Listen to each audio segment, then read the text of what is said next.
Jojo, you're giving your speech, one that no one is listening to. No one at all. There's one cultist in the corner that's like sipping on a glass of wine going like, he's right. The benefits suck here. God, man, like I don't have a 401k or anything. Like, hey, could we have done volunteers? Like you've got one person, signed up with got one captive audience members.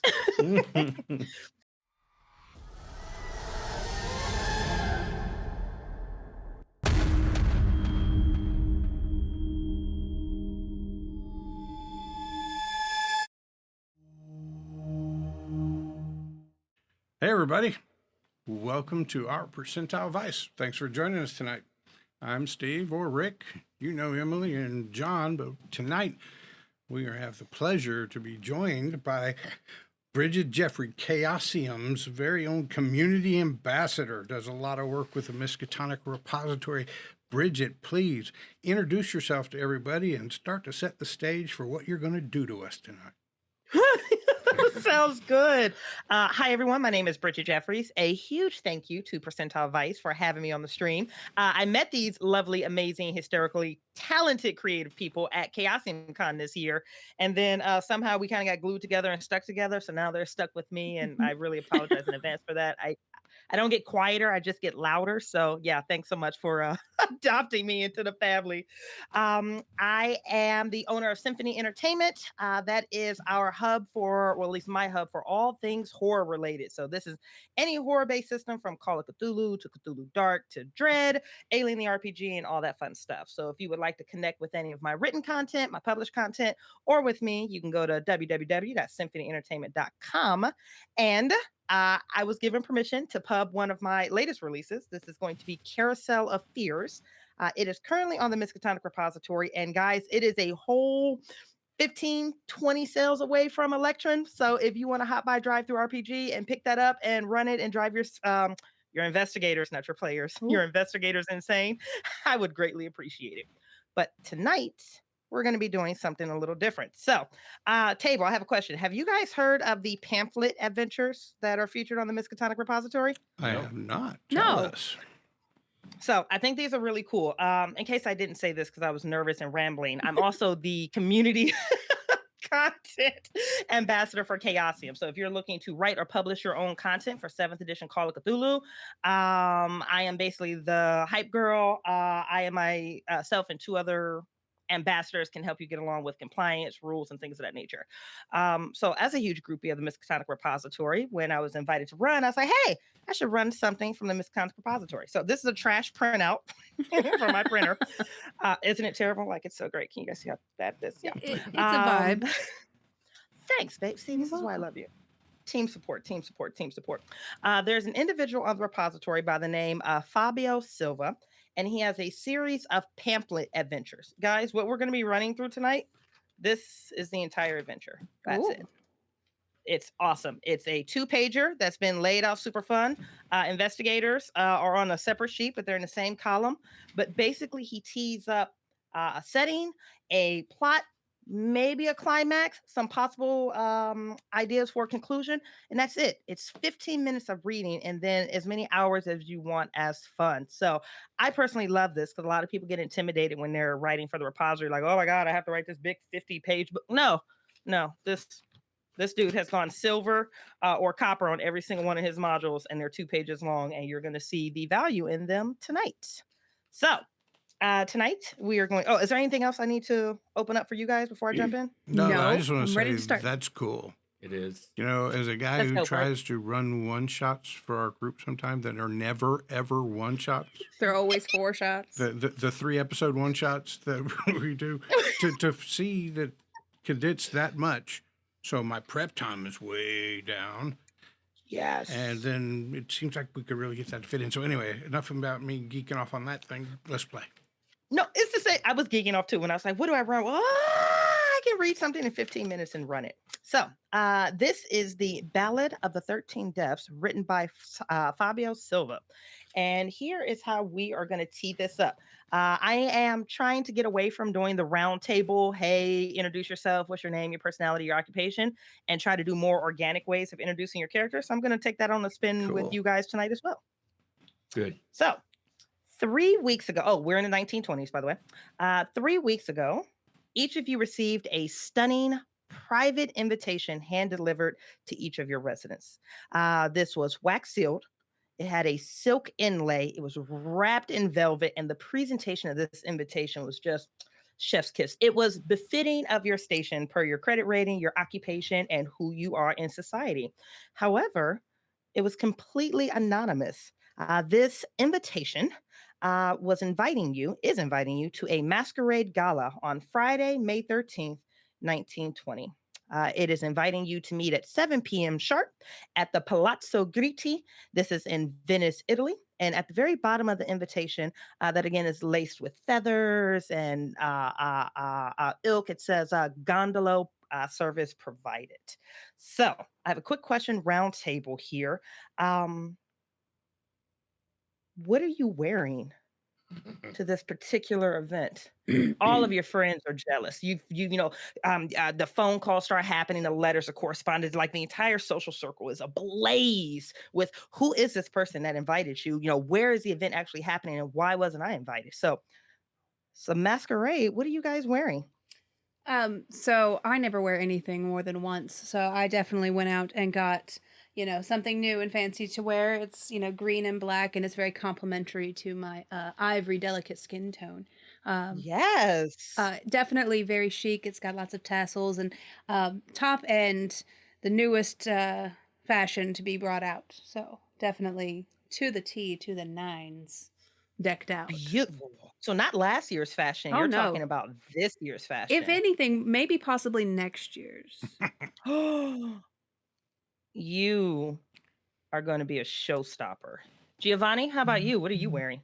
I am not as conscious of my fashion as she is. I am just conscious enough that I can get the sort of information out of people. They're not looking at me directly and saying, oh, I shouldn't associate with his ilk, but it's definitely not as chic and beautiful as hers. I also, behind my mask, have a number of arcane sigils inscribed to ward off any evil spirits, and I have one to open up the people in front of me so our energies can connect better. Oh, fantastic. Way to play into your occupation without actually disclosing it. I absolutely love that. And Roberto, what are you wearing tonight? So Roberto really overthought this. Probably spent 3 hours in his closet. And at first it was the tuxedo. And then I started worrying, well, what if nobody else is wearing tuxedos? I mean, this looks good as hell. All right, maybe just a suit. But what if I go in a suit and everybody's wearing tuxedos? So I went with the classic black tailored suit, an Italian loafers. So found that middle ground that you always look good in. And you could stand next to somebody in a tuxedo or somebody who's just in a business suit, fit in perfectly. And then after finally picking that out, another 30 minutes was spent in my large collection of masquerade masks. Ooh. When I found the perfect one, I realized that to accessorize the black suit, I'd have to go with an ascot instead of a tie. Put it all together and walked out the door. Bravo. Okay. I am going to actually use that same circuit. So we're going to start back over here with Abigail. Abigail, you are heading out of the door. It is a warm Italian night. The moon is hanging low in the sky. I'm going to ask you about your means of transportation to this Palazzo Gritti, which is just an open, plaza. There's no actual address. There's no individual shop. So you have to assume that whatever your next set of directions are will happen from the shop. So I would love to know your means of transportation. And also in your social circles, when you've been chittering and gossiping and hand waving about who sent this immaculate invitation, who do you think sent it? So transportation, and who are you guessing is setting up this entire party? Well, I definitely think I would have hired either a cabbie or maybe even a limo if I could. I feel like I would have set that up or had my assistant set that up really ahead of time, because I feel like in order to portray wealth and ambition and intellect, you have to, put your best foot forward. So, as far as who I believe it might be, I'm sure it's one of the many wealthy men that I have come to know in my time and just can't seem to forget me. Of course. I mean, I can't forget you. How could they ever forget you? Exactly. Oh, I like. Giovanni, mode of transportation, and who do you think set up this gala? Well, of course I walk because I have a stone in my pocket that will absorb sunlight and keep me up to a energetic um normal during the ball. And Ooh. I don't know who's calling for the ball, but I hope it's somebody with something very strange or intriguing to tell us. Oh, we'll see if we can grant that wish for you. And then jumping over to Roberto, mode of transportation, and who do you think set this ball up? So I didn't have to spend near as much time thinking about the transportation as I did the dress. So out in my garage is an Alfa Romeo Sportster, little Oh my. Oh, little two-seater Italian car. Now the thing Oh. is, it's older, right? I've got to a station in life that I'm comfortable, but nowhere near what I would consider to be wealthy. But I like to project Mhm. some wealth. So this is a car that I could afford, and with a little bit of wax and some elbow grease, it looks like just exquisite luxury. And so that's what I'll be driving. The sedan I normally drive to work is parked next to it in the garage. The Alfa Romeo only comes out on special occasions, and that's what I'll be driving to the Palazzo Grizzi. Gritti. Yep, Palazzo Gritti. I have And to ask, what color is this car before you it's go to who red. you? It's Yes, red. it is. It's red. It is so freaking Okay. red. And as I'm driving there, what I'm hoping is that the CEO and corporate attorneys for a Mm. large industrial concern in the city are throwing this, have been vying for their business for a while. And I'm taking this invitation as a good sign that they're throwing this. I've been invited, and I'm that close to grasping that chunk of business, gonna put me over the top to, I don't have to drive an old Alfa Romeo. I can get something really nice. Ooh, you can get next year's That's right. vehicle. exactly. Yes. Stepping up the Okay. game. Yes, just upping it up a little bit, just a little mwah. All right, we're gonna stick in the same order. Congratulations. These are still your character building. Again, I just feel like this method is so much I better than love it. going around the table going. It's great. So yeah. So thank you for bearing with me on this one. Thank you. Okay, so we're gonna hop back over to Abigail. Abigail, you have arrived. Per your assistance logistics at the Palazzo Gritti. This is an enclosed plaza that has a small aquatic figure fountain in the center of it. You know, water is spewing from the mouth. The basin probably needs to be cleaned out or have some more recycled water. It's still a little polluted from the rain from a few nights before. But most of the interior shops, so your cafes, your restaurants, your warehouses that face the interior of the plaza, have already begun to shut up for tonight. There's only a handful of them left. So basically, you have the night lights outside with the sconces with the lanterns that are hanging, and the palazzo is pretty empty. You see a couple, skirting by. You might have a man that's probably had a little bit too much to drink. That's kind of like hanging on the side, and he's spinning a coin in his hand. But what you do see is just in front of the fountain, there is a wooden platform. It's maybe 3, 4 feet, stands in the air. It's large enough to hold about two people, and two people is exactly what it's holding.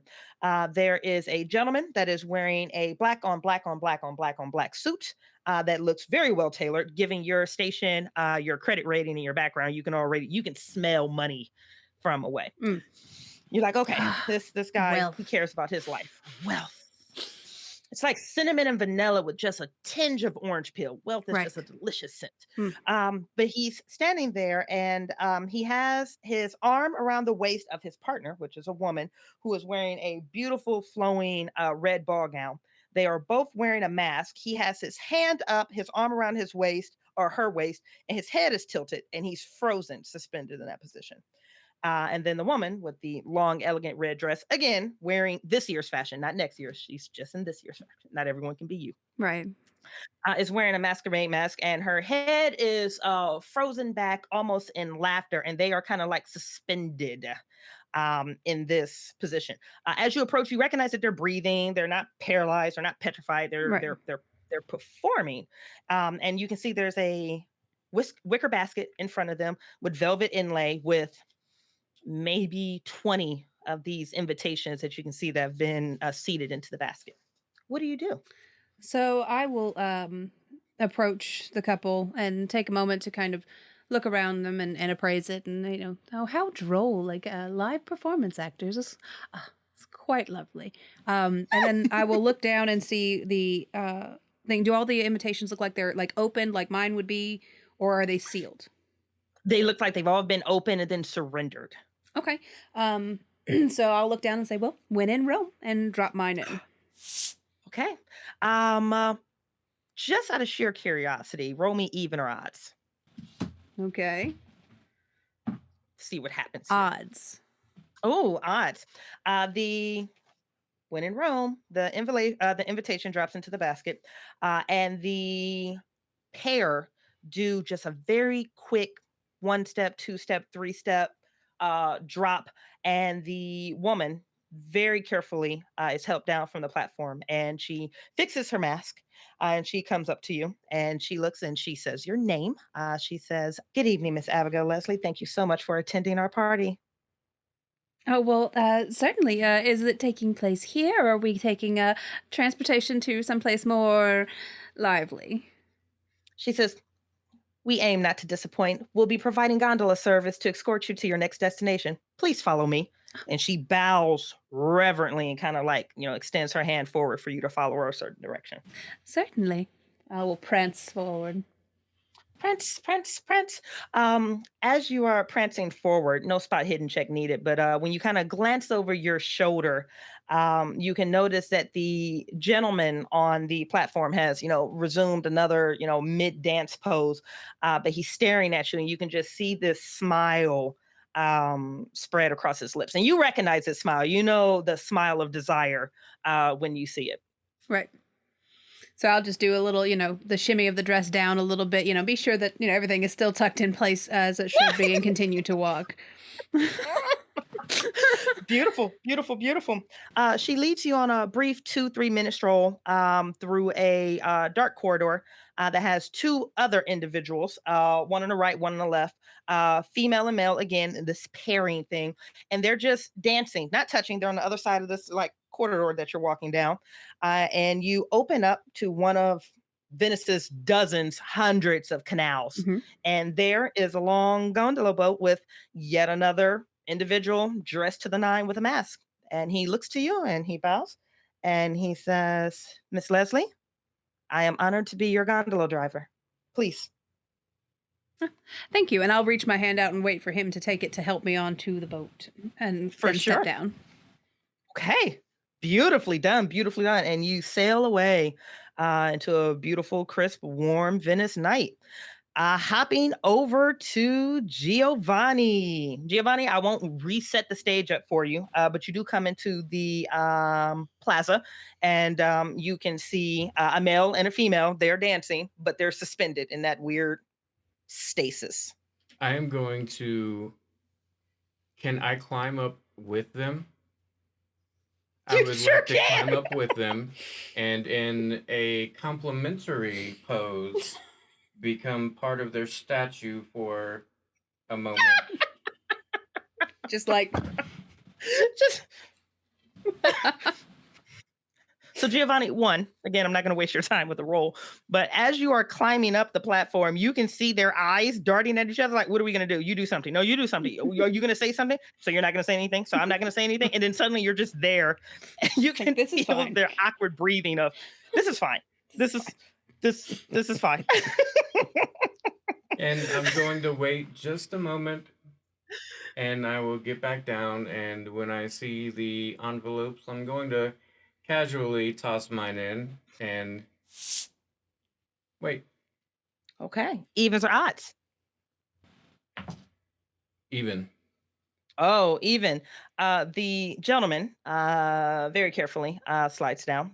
He looks over at your invitation. He looks up to you, and he says, Signore Giovanni Giovi? The Jewelry. JoJo. I love the name so much. Thank you for accepting our invitation. You're welcome. I couldn't stay home with such an intriguing proposal. Oh, it is our promise. This night will provide plenty of intrigue, especially for an individual of your background. Oh, Please, if you'd be so kind to follow me. indeed. Okay. You start heading off, and again, when you glance over your shoulder, you can see that the woman in the red dress is just hitting a couple quick poses, almost like she's lubricating the wheels before she goes back into her stasis. But there is something very interesting about this dance move she just did. If you would like, you can roll me either an anthropology or an occult. Ooh. I will do an occult roll. Yeah, Okay. you will if with I that can kind of find score. my 100 sided. No, I want these. They're special. I'm sorry. Okay. What happened? Oh, Role Man, players what's and their the special dice. one? They're like, no, I have to use the right ones. I gotta do the wrong ones for the right God. 49, Which is a Oh. which is a success, Mhm. almost a hard success. Almost a hard success. Okay. Um, you are familiar with polite society, otherwise you wouldn't have gained an invitation to whatever this elegant banquet, this gala is. But the dance that she's doing is not this year's dance, it's not last year's dance. Actually, it doesn't even belong to this continent. You are watching, and it's very brief. You almost don't catch it, but you're going through the Rolodex of your memories, like, where have I seen that dance? Where have I seen that dance? And it occurs to you, like, that's really weird that she would know it. That is one of the, let me make sure I say it as he says it. It reminds you of the rituals of cannibals, which is a set of dances that are performed in New Guinea. Okay. Oh no. That gives him a little pause and he squints a bit and turns and keeps walking behind his escort. The escort is standing when you turn around and watch, and he goes, "Is everything okay, sir?" Why, have you ever been down under by any chance? And his head tilts with curiosity, but he doesn't actually respond. It's, You know, like Australia, New Guinea. no, sir, I have not had the pleasure. No, okay. Just curious. That's an odd dance you were doing. I was wondering if you possibly knew the history of it. No, but I'd love to hear it. And with that, he continues walking. He does, like, the wrist behind the back very patiently. Well, I know of some native dances similar to that, and they're native to the southern hemisphere in the far, far, far east or far, far, far west, depending on your perspective. It kind of gets turned about after a while, and you don't really know where you are, but it's very far away, and it's just not one I see very often around here. I wouldn't have known that in such a place in Italy that it would have been something that would be performed. And he keeps talking and talking and talking, but never actually says the cannibal part. Bravely done. And the more you talk, the more he just agrees and nods and agrees. And I mean, he's very polite about it. He agrees and nods, agrees and nods. And once you arrive, again, between the two dancing people under the long corridor, which again, the same ritual of cannibal dance, you get to the gondola, and he says, "I appreciate you spending the time and taking the time to educate me, sir. Oh, no Please problem. enjoy the ball." Oh, thank you. And then with that, you are offered onto a gondola that goes out into the night. All right. You ready for me, Roberto? I am. Let's do the damn thing. All right, same thing. You come into this plaza and you see two individuals, a woman in a gorgeous red dress and a guy in the nines, suspended in some type of a dance post. So I walk up holding my invitation and I just look up and say, performance art. I am Roberto Vingari. And I'll drop my invitation into the basket. Will there be valet? Yes! Even odds, Roberto. Odd. Oh, so with an odd, the woman very carefully comes down and she says, "Good evening, Roberto. Yes, it will be valet. If you would be so kind as to follow me, I shall take you to your gondola." Absolutely. I am wondering if you can tell us, will we soon meet the host? Very soon. They shall arrive. Hold on, I have an actual answer for you on that one. I love actual answers. It's my favorite. Actual answers, right?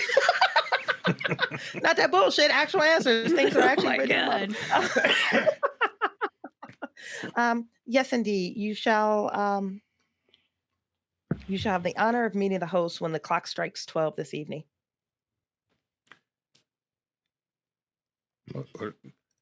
I see. I'm sure it is International Company d'Italie Consortium. And I'm just going to start peppering her with little questions, trying to get out who the host may be. And of course, all my questions are going to skew towards large corporations that I can make a lot of money off of. Okay.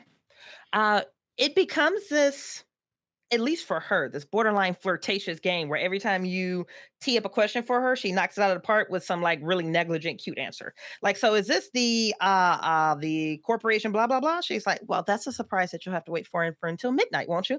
Well, is it so-and-so, so-and-so? I would hate to ruin that surprise for you. It's that back and forth, but you can tell she's genuinely enjoying it. Yeah, I genuinely like her less with every answer. I'm glad one of us is enjoying our conversation. She does say at one point, she says, well, Senor, I can tell you this much. It is a masquerade ball. Your host will be amongst you, but he shall not reveal himself until midnight. But if you're clever. An investigative challenge. I see. Indeed. Thank you so much for accepting our invitation. Well, thank you for the escort to this lovely gondola. All right, guys, bravo. So the gondola ride takes you maybe a couple miles further into the city where, a rows of gondola, they have like their taxi service is on lock for this as far as logistics. To be honest with you, Abigail, you're like, maybe I should hire whoever does their stuff because they're... Can you get me in contact with your agency for your assistance? It's wonderful. And you guys are all pulled out and then pulled together. It looks like there's an actual answer for this too.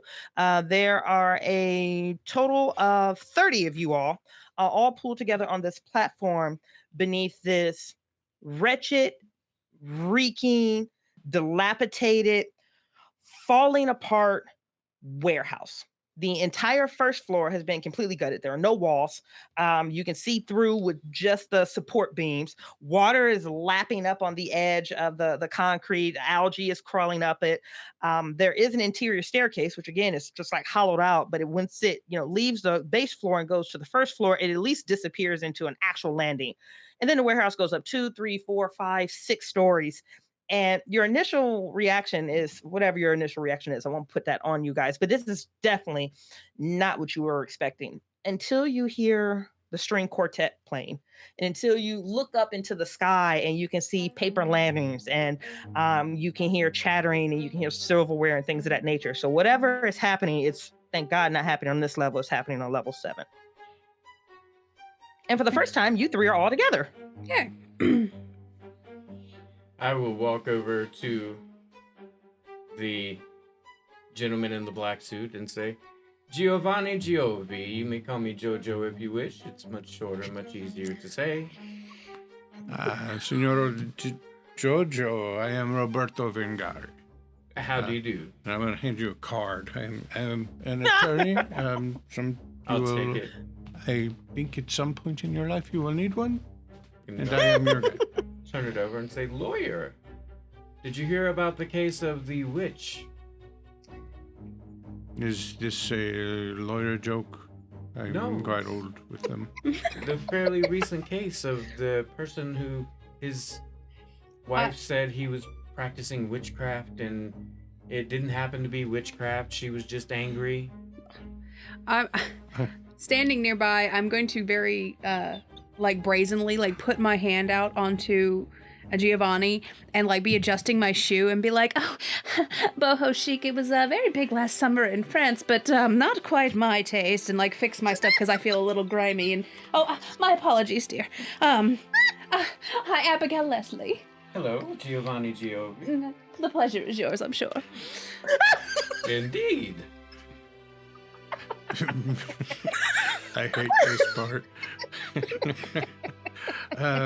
Miss Leslie, I am Roberto Bengari. Oh, Roberto, very lovely accent. Where is it from? Right here. Oh, really? How exciting and I exotic. have lived, I've lived in Venice my entire life. I've still got my hand out waiting for her to put her hand in it so that I can kiss it, but nothing of that sort seems to be happening. No. And so I get to the point where I'm just feeling really awkward and do that. But yes, Damn it, I'm bald too. Roll sanity. check for hair. Oh, well, here we go. No, well, yeah, I'm very excited to get up to the party. Do you think we just go up the land? Are they going to bring someone down to get us? Or I think with those lovely shoes, ma'am, you should not be down here a minute longer. Allow me to escort you up. I agree, and I'll put my arm out for him to take it. And I will... No, I have not heard about the witch. No, as a matter of fact, I have not heard about this witch. Nothing about your I business. will sort of stay around them, but look for other people to talk to that aren't as high-strung, possibly. Snooty. Yeah. Snobby. Maybe somebody who will Perfect. give me what I'm looking for. Oh, okay. So Roberto and Abigail, you two, boldly start moving forward. And once you're able to kind of Moses and the Red Sea part people out of your way, you get to the very front of this little small crowd. And right outside of that, that like I said, that one open stairwell that's there, there's like a red, what are those things called at the movie theaters and the amusement? Stanchion Signs. Mm-hmm.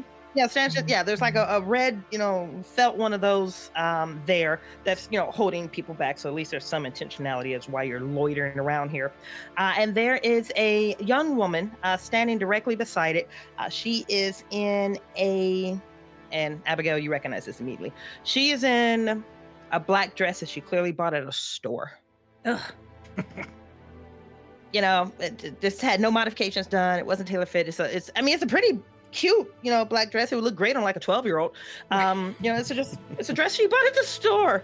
And you're looking at her mask, and you can tell that it has no real jewels on it. It has no velvet, no lace, no nothing. It's some form of maybe crafty. You know what? You're looking at the mask. You're like, she made that herself. Right.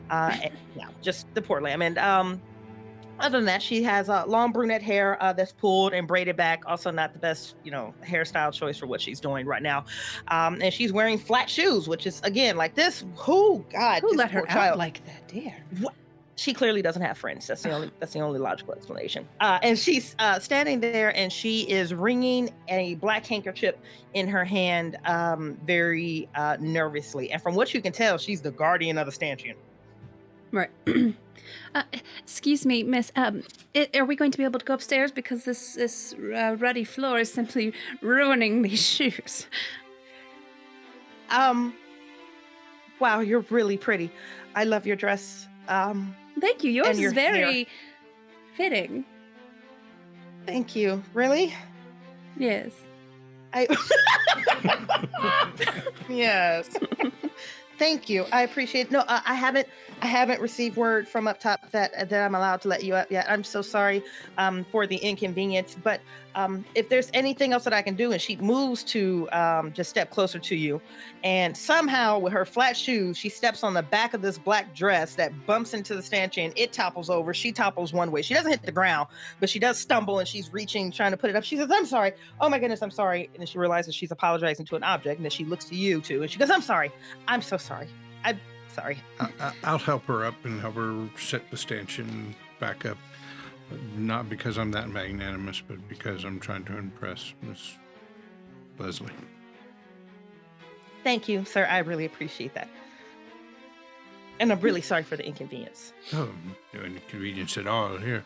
And I'll make a show of palming a bill and handing it to her as a tip, like I'm trying to hide my generosity. But then she'll notice it was a single euro. Very generous. Very generous. Very generous. She looks at it and she goes to reach for it. And then Roberta, she pulls her hands back. She's like, I don't think I'm allowed to. Thank you. I appreciate it. And she's like fixing the mask and like a piece of glitter falls off. Darling, if there's one piece of advice I can give you is that never turn down another man's money.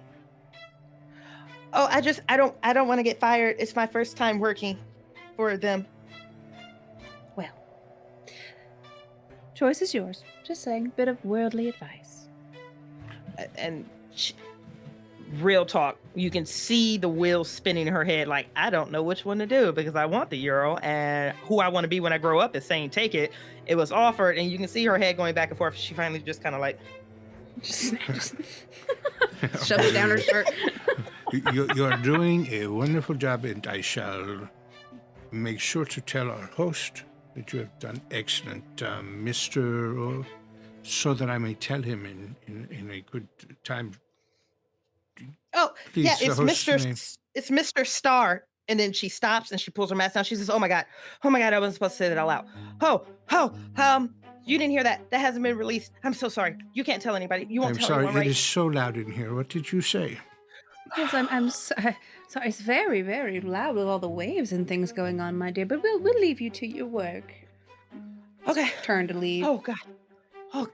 Mr. Roberto, do you know a Mr. Star? I am flipping through my mental Rolodex as fast as I can, thinking of all of the CEOs, CFOs, ABC, EFGs in every corporation I can think of, trying to find a Mr. Star in my memory. Star. You're going through this Rolodex so fast and you cannot think of a damn Mr. Star. That's just, there's things, there's Sterling. Does she mean Sterling? No. Star is not, you're not sticking the landing on Star.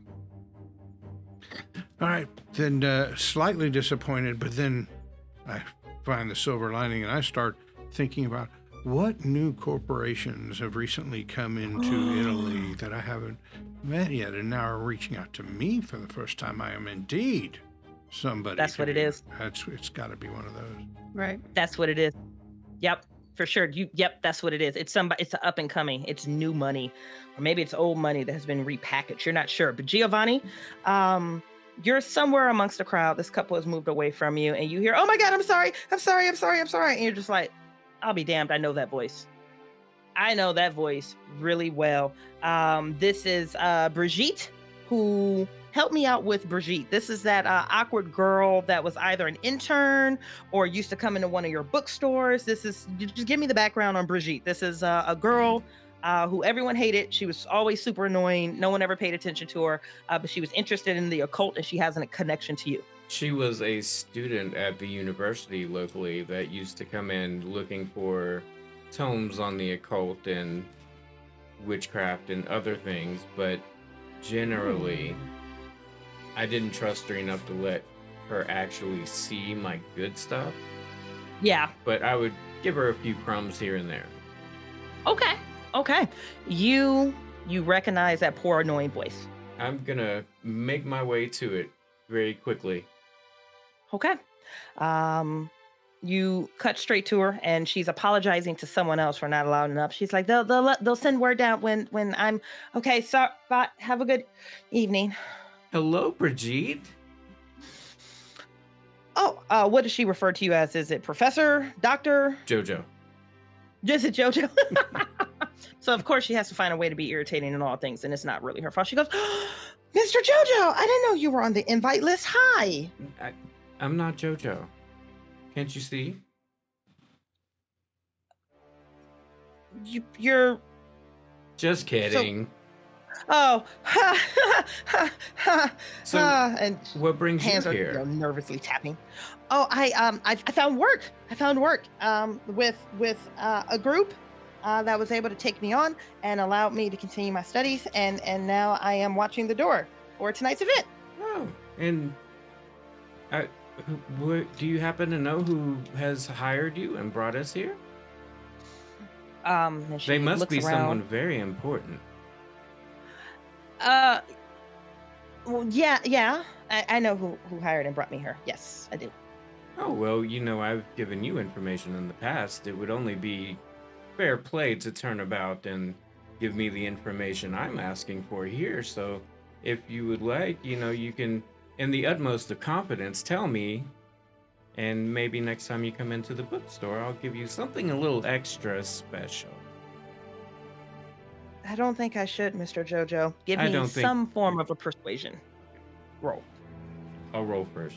All of that sounded like really skeevy teacher trying to help you get your grades up. Just come to my office later and we'll get that to at least a B. What is the base on Persuade? I don't have... Oh, yeah, because these sheets don't have... I know. Well, it's probably a fail. It's a 49, so I'm going to just operate with that Yeah. being a fail. 10 is the base. 10 is the base. Okay.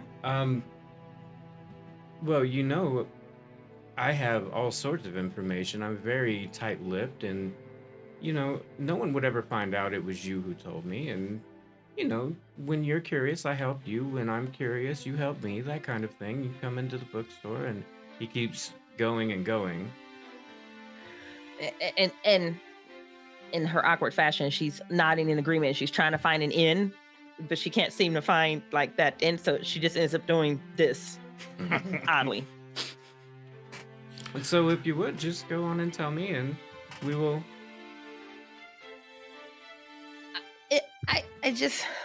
I really, and the string quartet, the music abruptly stops upstairs, and you can see her sigh with relief. She says,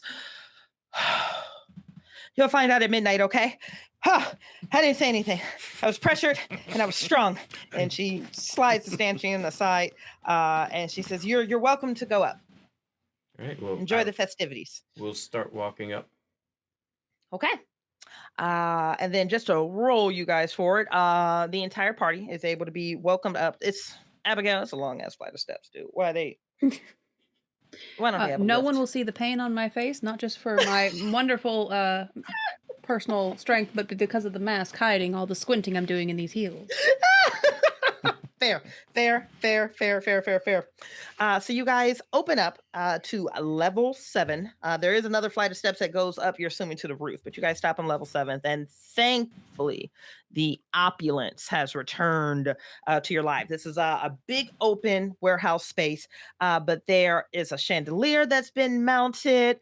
There are several, you're assuming, paintings or maybe photographs, or there's several mounted things surrounding the walls, just lining them, but they've all been covered with these black silk sheets. So you can't really see them, but they're also not like enough where you can't just like peek behind them and see what's there. In the center of this massive room, there is a cage. It's a cast iron cage that appears to be about 10 feet by 10 feet. It's a pretty 10 by 10 by 10. It's a pretty large barred cage, and it is completely empty. But there are tables with flowers and hors d'oeuvres and things spread around them. And that's just the main room. To the right, there are 2 rooms that are open. They have like the open archways that just are behind a curtain. One you can recognize is where they're fishing the food and the drinks and the alcohol from. The other one, there's just a little plaque on the outside that says staff only, but again, it's just behind a curtain.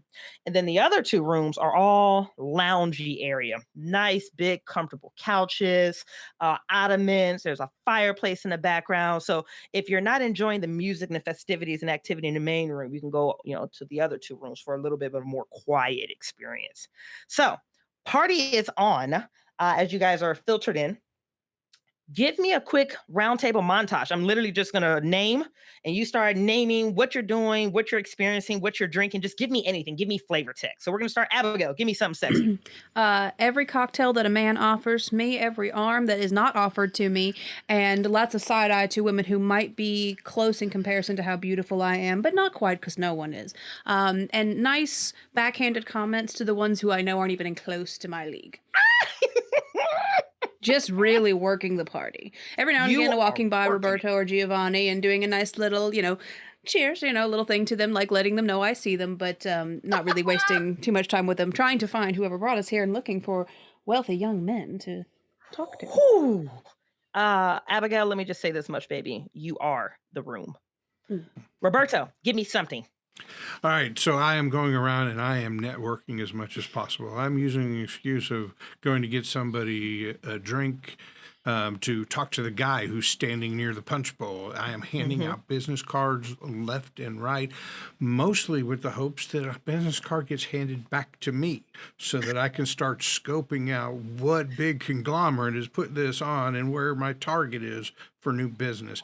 And, of course, looking for the card that says Mr. Star on it. But that is what I'm doing. I'm working the room. Everybody who looks like they're important enough to be in major business, I'm finding a way to talk to them and exchange cards. Oh my goodness, I absolutely love it. Okay, so one thing you said that flagged me, as you're exchanging cards and you're going back and forth, the diversity, the portfolio that you're getting back is crazy. You do catch a couple other attorneys, but there's doctors of medicine, there's a psychologist, you've got library workers, you've got big time business owners, you've got, everyone is certain, above like a 60, 70 credit rating, but you are getting just a really diverse portfolio of money. And you start thinking like, okay, wait. Is this a fundraiser? They didn't bring me here for this better not be a goddamn fundraiser. It's kind of like that. Just it's always a fundraiser. It's always a fundraiser. Like it better not be a fundraiser. But that's what you're getting while you cross the room. Give me a listen check really fast, please. All I can hear is me cackling. Just off. Oh! You're killing me. I love it so much. That is a 54. And Let me get a sheet too. Listen has a base of 20, so I failed. Okay. All right. So you are moving about, you are exchanging cards, and you are getting it in. Giovanni, talk to me. Give me some fluff. He is sort of flitting around the room, and if he sees somebody who looks a little peculiar, he is stopping and talking to them and trying to suss out whether or not they have some sort of weird collection he might be interested in. And occasionally there's a trigger that in his mind brings up some weird obscure fact that he's heard and wanted to find out more about, and usually all of that's being shot down. He's not finding much. So on his way around the room, he's sort of stealthily checking behind all the sheets and silks and things that are hiding things. I was really hoping you were going to say you were taking like the crystal out of your pocket and like covertly like waving it near people to see if it responded. That's for later. Oh, okay. That's for later. That's when the sage comes out too. Can't blow your crystal too soon. Yeah. Pace yourself. Pace the crystals. Resource management. It's all about resource management. So Giovanni, give me a luck check, please. Don't let me down again. Talking to his dad. Oh my god. 65, it's That's just pass. Oh, is it just a pass? like Match the number. he matched it. He has a 65. He rolled a 65. Wow. Listen, talk about narrow. Okay. So I'm going to give you the 2 for 1. Hence the name. You are standing on the wall, and a group of people have just kind of meandered away, and you're alone, at least here in this corner where you can like pull back the black sheet and see something that's hanging on the wall. And what you see is an oil painting of an Aztec ritual of human sacrifices. And there are flower outlines all around the edge that give this cute fluffy look until you actually look at the oil painting inside, and that's when you're seeing like heads rolling down the bottom of this temple and humans being disemboweled and all type of viscera and people dipping their hand into the entrails and painting their face, and it's a really grisly scene. Your luck check as you're looking at that is you hear someone in the background of that group that just meandered away and say, no, I don't believe he was called the Son of Stars. I believe he was called the Devourer of Stars, Eater of Stars, something of that nature. And that pings you as something that that type of language typically comes with something that you might want to buy or collect or trade off of them. So I am going to look and roll my mask up on my head and put it back down. And that's about the time that I hear the Devourer of Stars comment. And I am going to pull my shirt down and shrug my shoulders and reach into my pocket for an infusion of that crystal energy. And I'm going to go walking. Oh, sir, may I bother you for just a moment? Good sir, we were in the middle of a conversation. Well, I like conversations too. I'm Giovanni Giovi. You may call me Jojo if you wish. I was just wondering, I overheard earlier you were talking about something that I was very curious about. You said the Devourer of Stars. Well, no, Jeffrey here said the Devourer of Stars. Oh, I Jeffrey. corrected him and said, no, it was the Son of Stars. And that is the point of contention that we have. Do you have some basis to weigh in? You could with an astronomy occult or an astronomy or an occult check. It'll be occult, and it is a...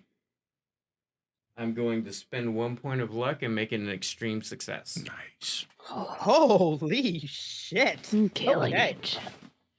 All right. So the dying is going to start here in about 30 seconds, guys. Great. Role play's over. Go ahead and kill off the guy with over. who knows too much. Okay, here's what you get, and I'm going to. And the cool thing about these little pamphlet things, they give you, at least the way Fábio does it, he gives you references to the actual Keeper rulebook, so you don't have to fit everything here. You can be like, oh, go to page so and so. I love that. So, isn't it sexy? I love these so much. So these two individuals, and you're able to pick up just in the means of conversation. One is an astronomer, the other one is an occultist like you, and they are discussing a creature known as a star vampire. And they're arguing about the proper term, Devourer of Stars or the Son of Stars, with an extreme success. This is it's not even a mythological creature. It's an occult theory that you've come across a couple of times. And that's really all it is. That's what most of this is, right? Because these things can't possibly exist unless they actually do exist. But this is a loathsome creature that is typically known to be invisible. You got an extreme success, right? Yes.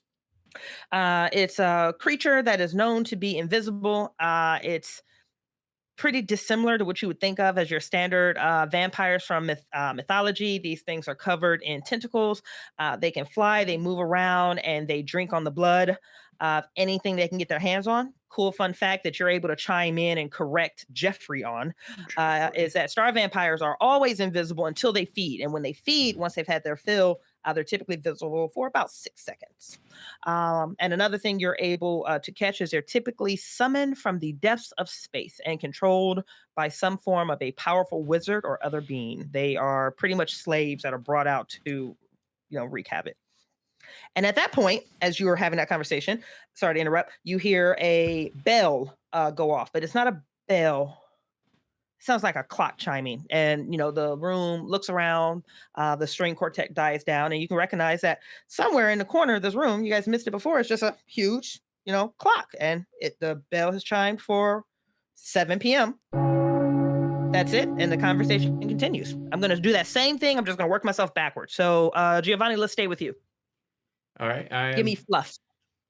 I'm going to keep pestering them on... So what else do you know in this realm of thought? Because I have quite a bit of learning, and maybe we could compare some notes and see what we come up with. Well, what other train of thought were you thinking about here? Jeffrey and I were merely arguing what he saw behind one of the paintings. Well, I'm curious about a painting myself. They had a Aztec offering over there. A not only offering as in a painting that was offered up to someone at auction, but it was a depicting an Aztec offering. And earlier, the strangest thing, the dances that we were welcomed in with were they originate in a cannibalistic tribe in New Guinea. So between the two, and knowing as I would probably with an anthropology role, since I do have a high anthropology, that the Aztecs sometimes would have a little nosh when they were doing their sacrifices. Not a little, Get not a little just a little snacky. A bit. little bit. A little snacky. A little nuggy. Just a little or snacky two. snack, a little lick lick. I'm sort of curious as to what the rest of the paintings hold in the cage there. That I wonder if it's meant to hold something later and what it's meant to hold. That cage is very peculiar. I was telling Jeffrey about this, and Jeffrey's already argued. Like, you said that the dances were Tibetan. You were wrong. I told you it was from New Guinea. No, I said no such thing. And they're already kind of like, you can tell that they probably work together a lot. And they probably hate each other too. But they're Work swooping wives. you into this conversation and moving you to the next painting to discuss, or this actual Aztec painting that you had just discussed. Hopping back over to Roberto, give me fluff. Right. So as I'm working the crowd, it becomes apparent to me that I'm not going to immediately make some great connection, but I'm missing a lot of opportunities with all these doctors and businessmen and entrepreneurs.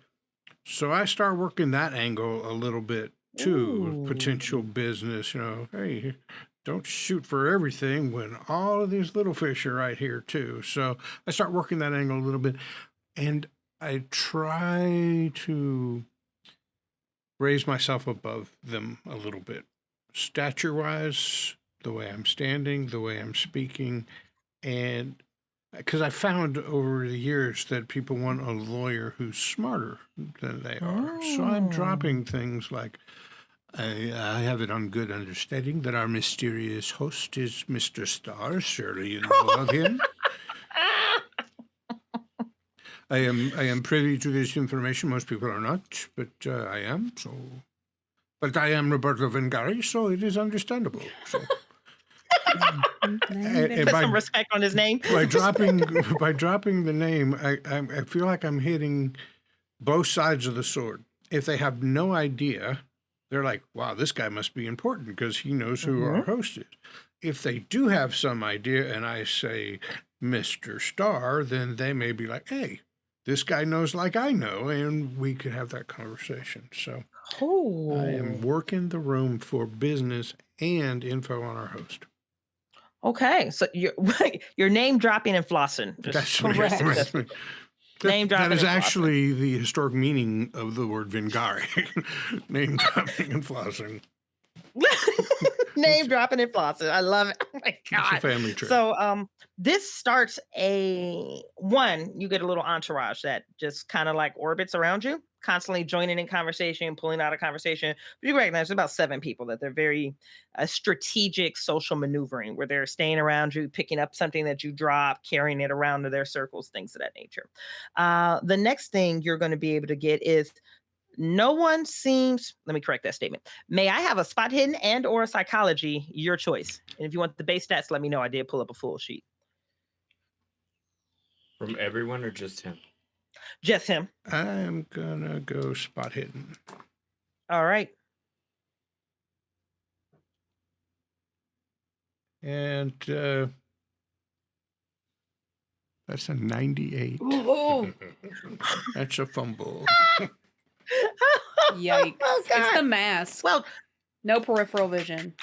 It has covered Bravo. your face completely in the moment. Just like slip down. Right. So I'm gonna back up. So my spot hidden is 65, which is over 50. So a 98 Oh, is so it's not not a fumble. actually a fumble. It's just a really Not bad actually. roll. It's just funnier if it's it's just It would have been funnier if it was a your fumble. whole it would've mask. been- I falls was already apart. thinking like, how do I fuck with him? How do I fuck with him? How do I fuck with him? How do I fuck with him? How do I fuck with him? So you're getting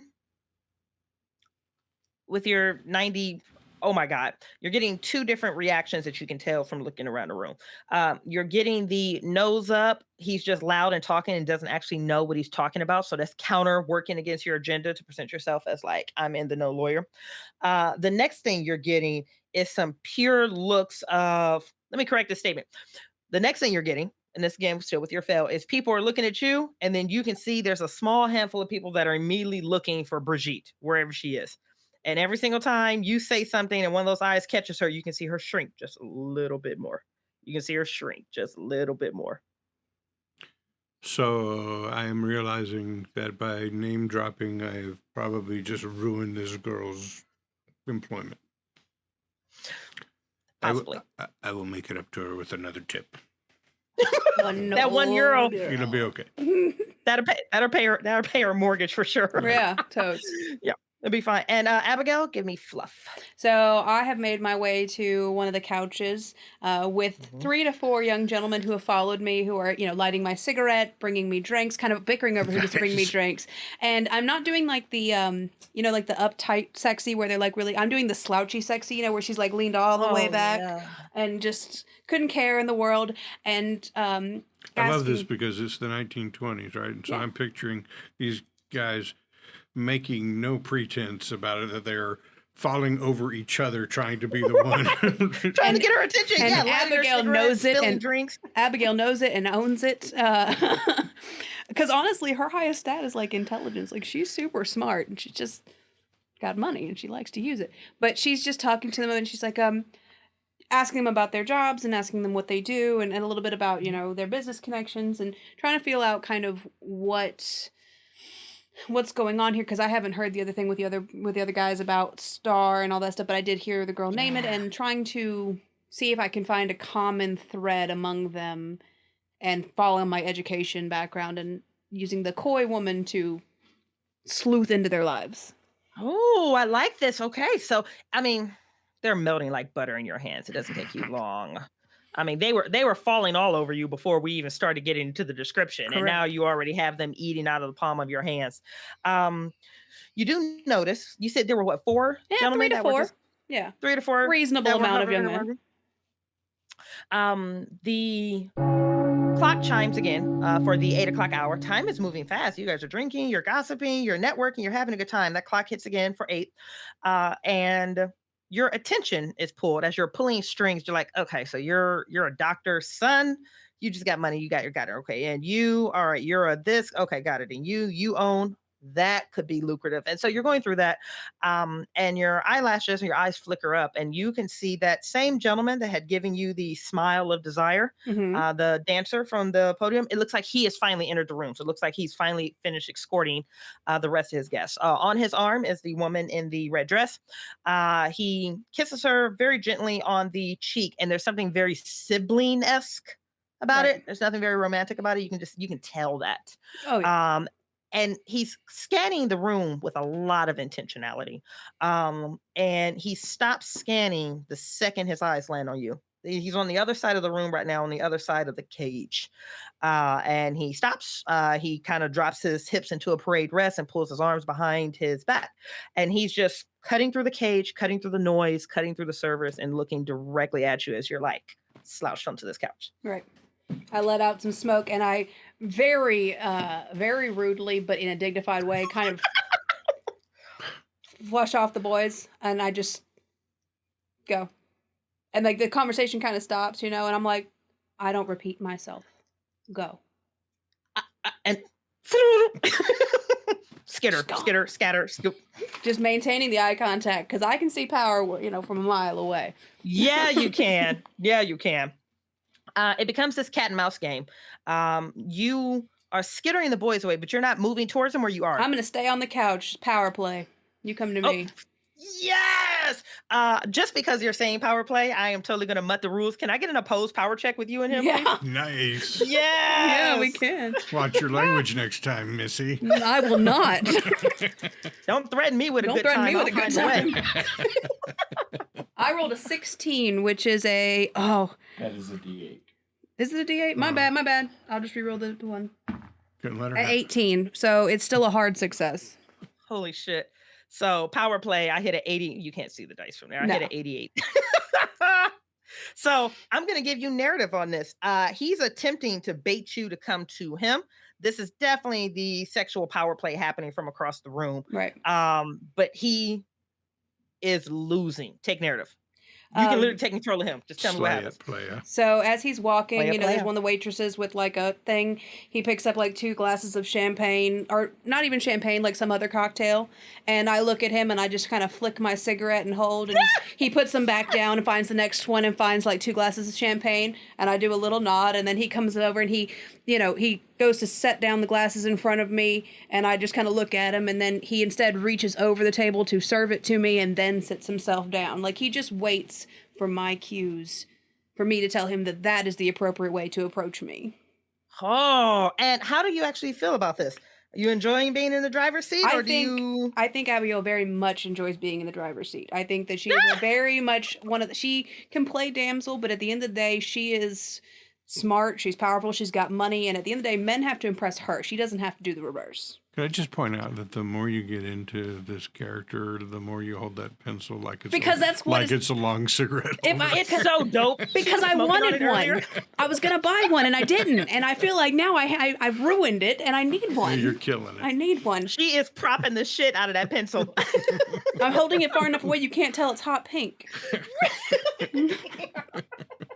What's funny is that Abigail is the exact opposite of me. Like, and I'm just like, screw it. Let's do it. Like, let's go. No, way to dive into character, unapologetic, babe. I'm here for it. I love good role players. They make my life go round. So, you two start getting into this back and forth. And the one thing that is refreshing about Cesare is that he cuts straight through all the small talk bullshit. He doesn't want to tell you what he does for a living. He doesn't want to talk about what his dreams are. He doesn't want to talk about his past. Everything is new, and it is refreshing, and it is fun, and it is very sexy and speculative. And that's when the chime goes off again. Time is moving very quickly as you guys are moving around. This should put you at the 9 o'clock, right? I think so. Yeah, it's 9 o'clock. I got so lost in good role play that I forgot. So that's 9 o'clock. And the string quartet stops playing. And you see them pick up their equipment and they kind of move out. And coming from the staff room, you see a group of 6 individuals. They are dressed in flowing black robes, but I'm not talking about like college graduation robes or even cultist robes. They're, fitting at the top and then they kind of spread out at the bottom. There's a weird cut, a real weird fashion that you haven't seen before. They are all masked in the same masquerade mask. For sake of ease, I'm just going to say it looks like mine because that's lazy and wonderful. And the 6 of them go into the cage. The music cues up again. One of them locks a bolt. You can hear the clink and metal on metal as the doors lock. And the 6 of these individuals start this really sexually graphic, over the top, violent, unsettling, ritualistic dance. Women and men are jumping on the bars, and as they're spinning their heads, they'll bang their head on the bars, and then they'll kind of do a death drop where they fall onto the ground. But at the same time, another male will tumble and jump and start biting at another male's neck. It's just sudden wild gestures, bites, scratches, and it's all happening contained in this cage. It is very, very, very unsettling to watch. And the entire crowd is sitting there clutching their pearls. Like, oh, Lord.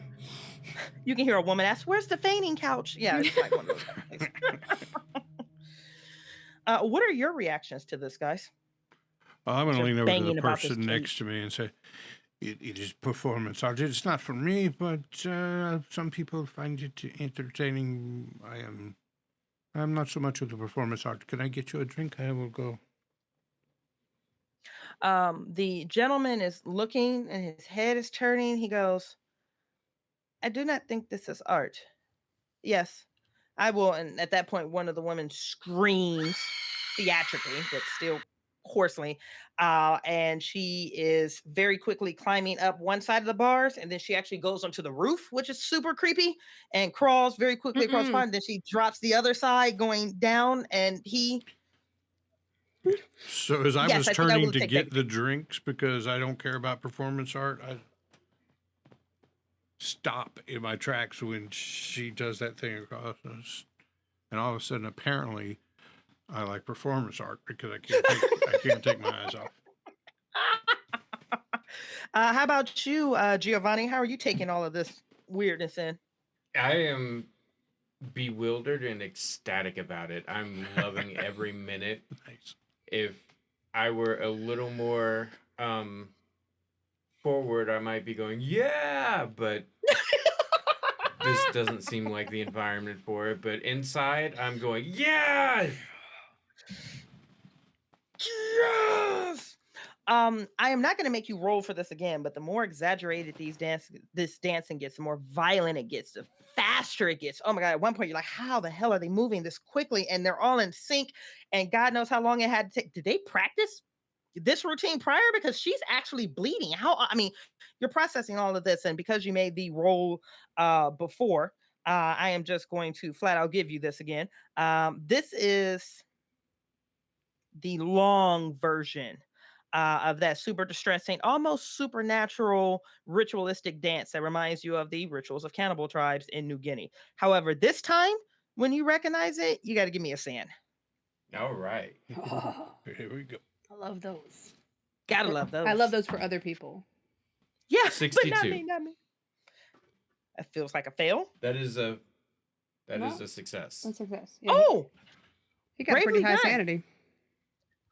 bravely done. Okay, you lose 0 as you are watching this happen. But boy, let me tell you, Jeffrey and old dude next to you, they're not doing as well.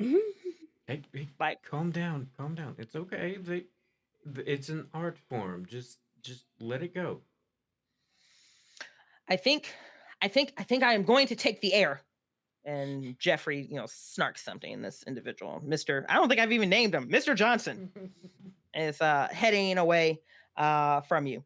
Dropping down over to Abigail. Abigail, how are you doing with this weird ass? You and Cesare with this weird ass performance. So I think in the beginning, I was trying to look very cultured and talk about, very similar dances are being done in these particular, and as it's kind of progressing, I'm kind of stumbling and unable to really talk. And I think that there reaches a point probably where, I just look at Cesare and I'm like, I'm all for progressive art, but this seems a bit graphic, honestly. You notice, are you seated? I'm just curious, just so I can have it in my head. Are you seated or are you standing? I You're having this believe conversation and watching. Me and him are now seated together on like a little settee kind of thing, watching. Okay. The one thing you notice when you look down to tell, Cesare or make that statement to Cesare is that his back is to the performance. He's now leaned into that, slouchy pose, almost mirroring yours with his leg crossed over one the other. And he takes a sip and he says, "Oh, this is beyond progressive. This is, I don't know. Somebody give me a sexy word that I can't think of. That's very futuristic." Outre. Outre. So this is I have outre. no idea what Bridgett that doesn't word even know what that means. I but don't it either. sounds I'm sexy. right there. I'm like, Out there. okay. Just Okay, out there. listen. Role players. Me and Abigail were gonna pretend like we knew what it meant. Yeah. Yep. So is Bridgett. Yeah, outre. Yeah, totes. He's paying no attention whatsoever to the dance behind him, but he is very intentionally watching your response to the dance behind him.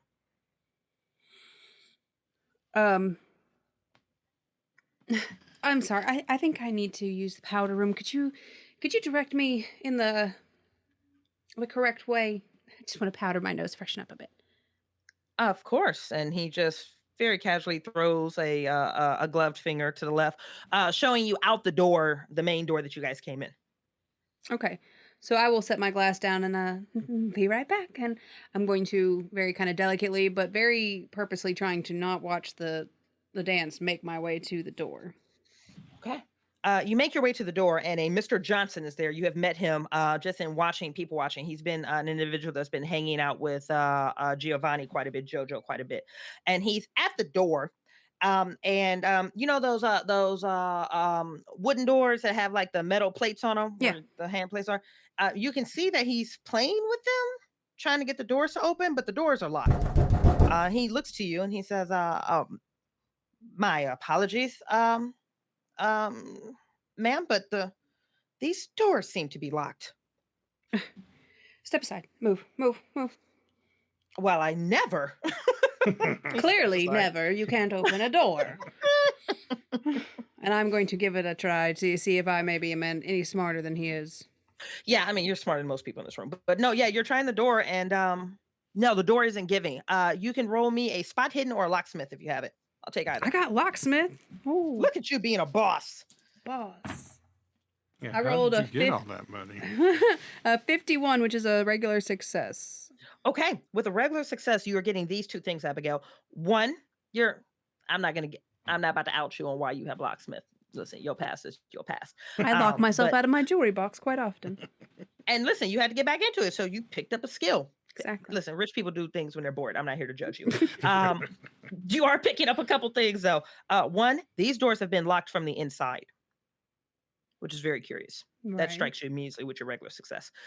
You are not able to pick this lock because not only is, however, the locking mechanism they have in play is above your current level of execution on this side, something is blocking the doors on the outside as well.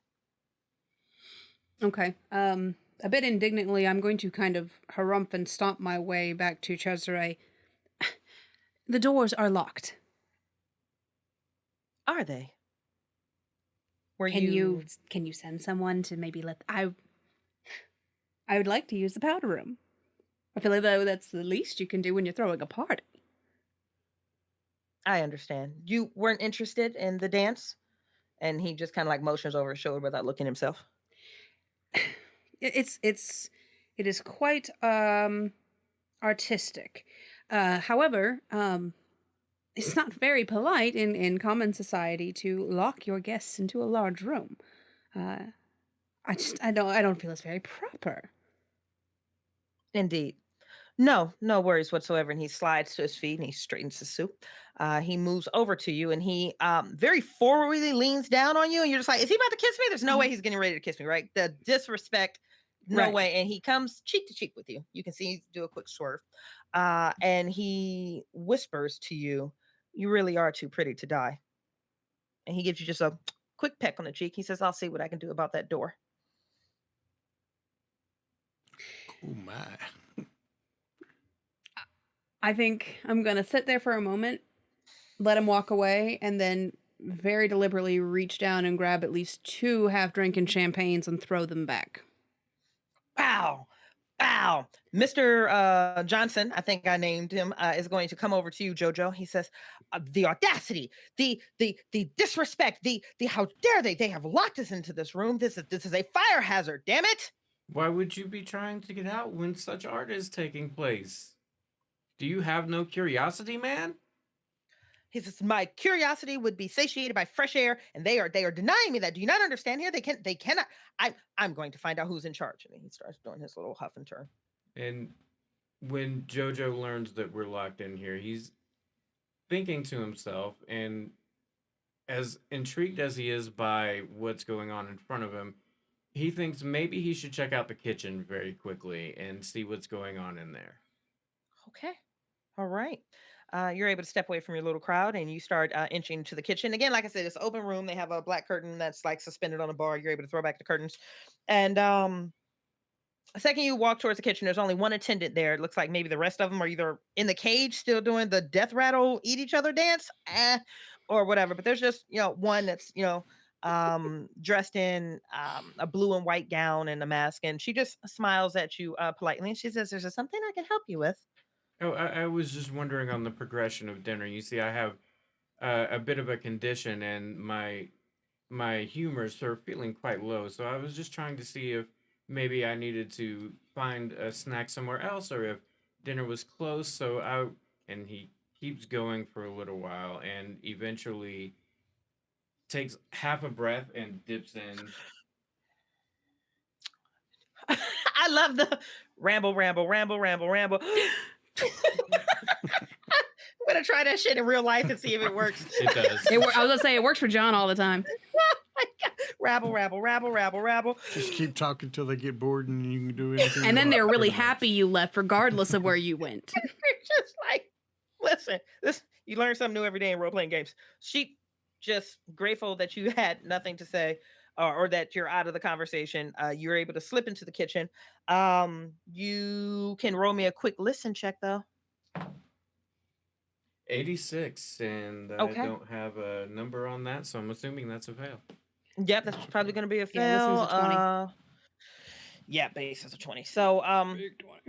you hear her mutter something about dinner being served, but you didn't catch it. You're already in it. But yeah, you're into the kitchen, and you are seeing small lanterns that are set up that are heating. Basically, I don't even know if they have it in the 1920s. They're doing this game, Sterno. apparently. Yeah, thank you. They have just like heated trays of food that they've brought in. So all type of appetizers, chocolates, things of that nature. Do they look And then all the booze peculiar? and water you can think of. Do they look peculiar, or do they look fairly Innocuous. innocuous? You know what? This is a standard credit rating 65 or above spread. There's nothing looking strange about the food. It's palatable. It tastes delicious. You've been enjoying it all night. And I don't smell anything out of the ordinary. No. Okay. I'm going to dip right back out and get back to the show. Okay. The show is nearing an end when Roberto, you and the gentleman that you had offered to get a drink for, and then the girl started crawling over the bottom of the cage. You're like, never mind, I'm staying here and see how this works. The blood spatter is getting, again, it's not ridiculous. They're nicking each other. They're biting each other. There's a lot going on. And then the gentleman looks to you and he says, what's funny? I was just thinking that they should name this the Death Rattle Eat Each Other Dance. And he I found that stops. amusing. He stops and he looks at you and he looks over his shoulder and he looks forward and he says, was that not you laughing? I thought something amusing, but I had not laughed out loud. Did you hear laughing?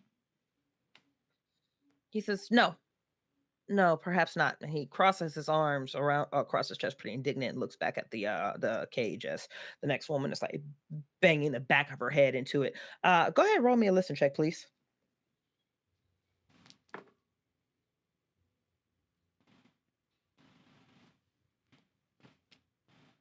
That is a fail. Okay, bravely done. The individual next to you, very indignant, his arms crossed over his chest, and he finally goes, I'm going to take in some air. And he moves away from you, and you can hear an indistinct, trilling, high-pitched laugh coming from somewhere around you. But it's somewhere around you, but it's also everywhere around you. You're not really sure, but you do pick up that one sensation of a laugh. But it's a big room, music is playing, and whatever the fuck is happening in that cage is happening. And that is when an ear-piercing scream rips out of one of the sitting rooms, followed by that crowd pulsing effect where people start stepping backwards in shock and awe, and some people start pushing forward with intentionality and curiosity. And all while this screaming is continuing from that room, one of the sitting rooms to the left, the dance in the cage just continues uninterrupted. What do you guys do? I'm going to go investigate the scream, I think. I will as well. I'm Okay. going to hope that it's not me screaming. Don't be me. Don't visit be me. me. God, Jesus, I Um, don't let me be. Yeah, so I'm kind of a run and see person. So I think that when I heard a woman screaming, I would have beelined back to where I had been in the sitting areas and tried to see what was going on. Okay. You guys are cutting in from various sides of the room. You're pushing past guests that are going the opposite direction you are. There's a handful of people moving with you.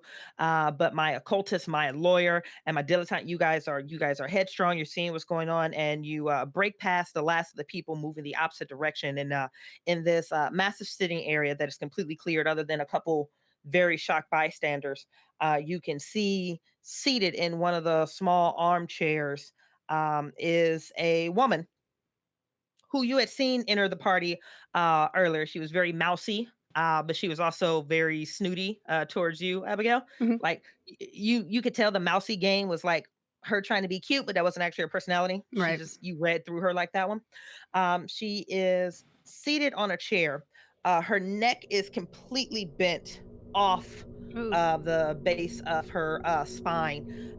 There's a major laceration coming in, almost look like somebody put a doorstop directly into her jugular here, and her head is just off to the side. Her eyes are looking forward. Her eyes are completely bloodshot.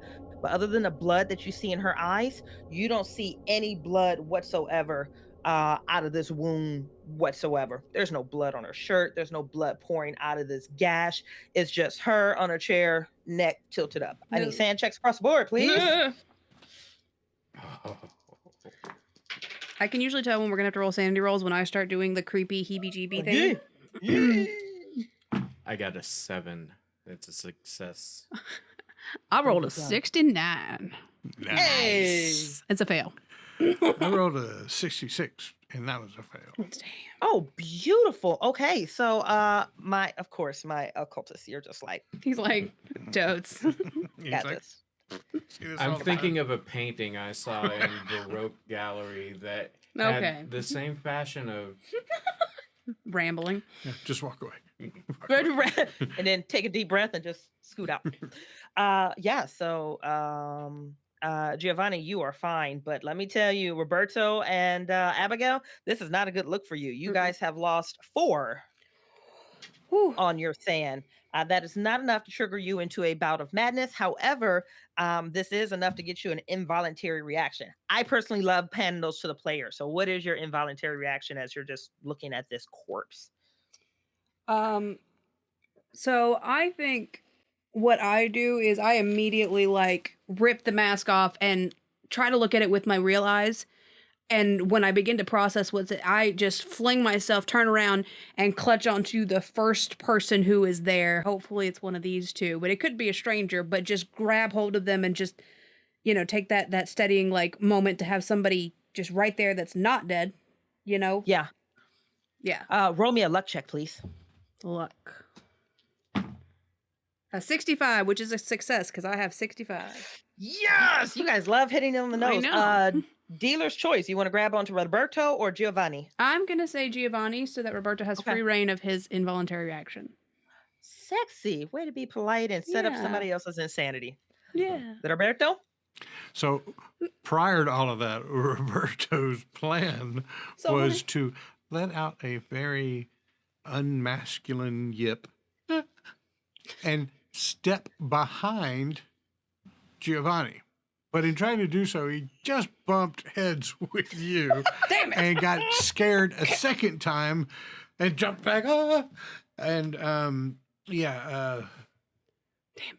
it. any lawyerly demeanor that I have been trying to project all night is completely gone. I have screamed the highest pitched little yip and then completely lost my cool by bumping into a little flapper girl. Yeah.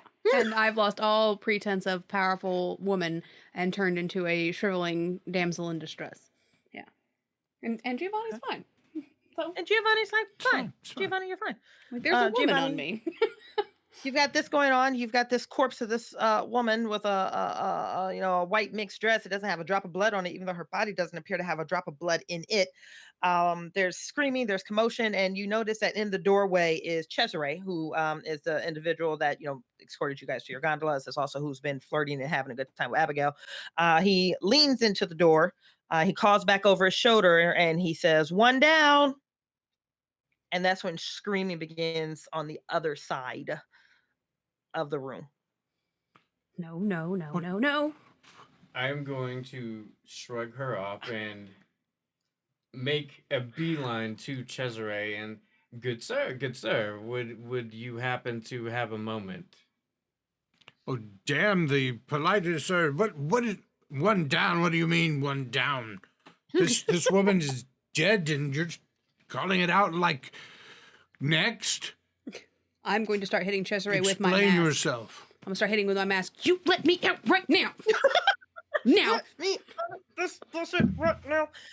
You're smacking him with the mask. He's trying to hand that you away. Suddenly, with this weird twist of power dynamics, where he's like, "You're not bothering me, and I'm no longer interested in you." It's amazing how quickly shit can change. He's looking over at you, Roberto, and he's trying to get a word in with your accusatory and aggressive tone, which he does not appreciate today. And he defaults back over to Giovanni as he's batting this mask, and he says, if you could have the damsel in distress put up, ma'am, stop it." That was the yip I was trying to do, but I couldn't get my vocal cords to Sorry. do it. And I will like clutch my mask and just stand there.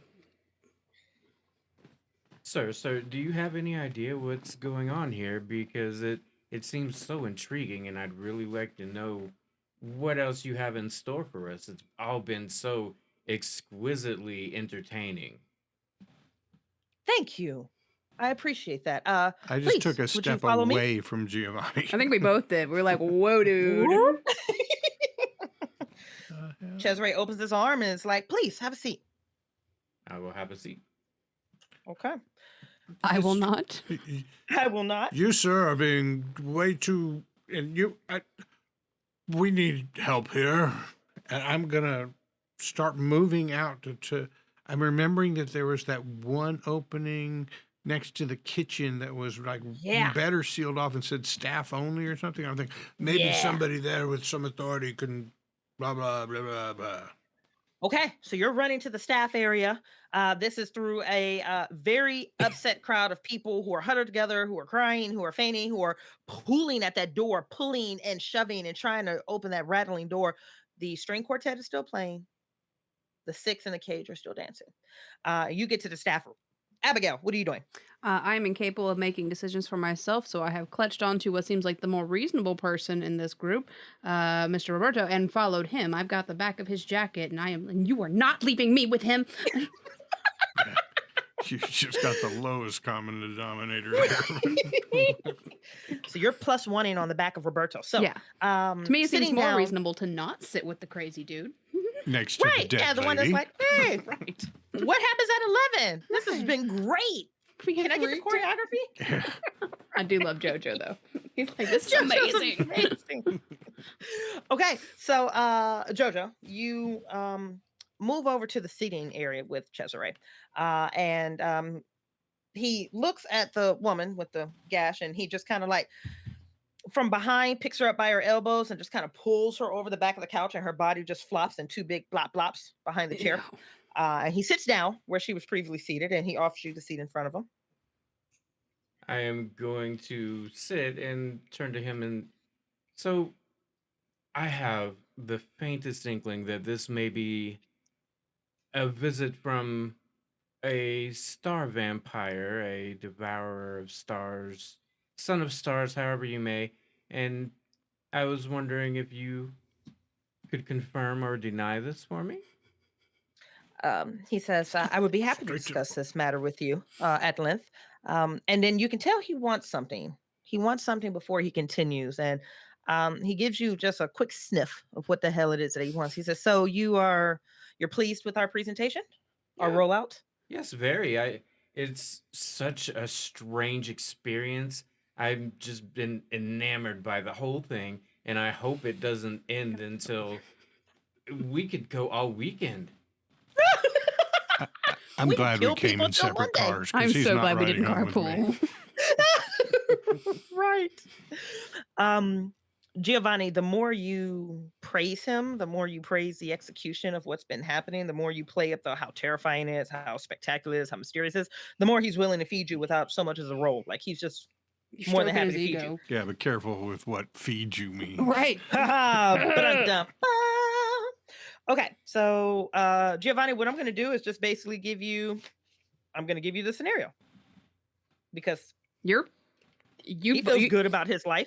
Well, JoJo stepped up to the plate. He was like, "I'm not running. I want to know." I'm not running. I'm good. You're sucking up to Occultist, and y'all ain't going nowhere. So he doesn't know. This is the bad guy monologuing. Right. Right. It's wonderful.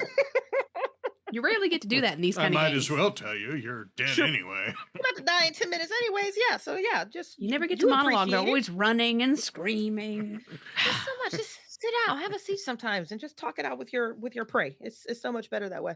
So this is what he tells you, Giovanni. Which, by the way, sexy play versus going.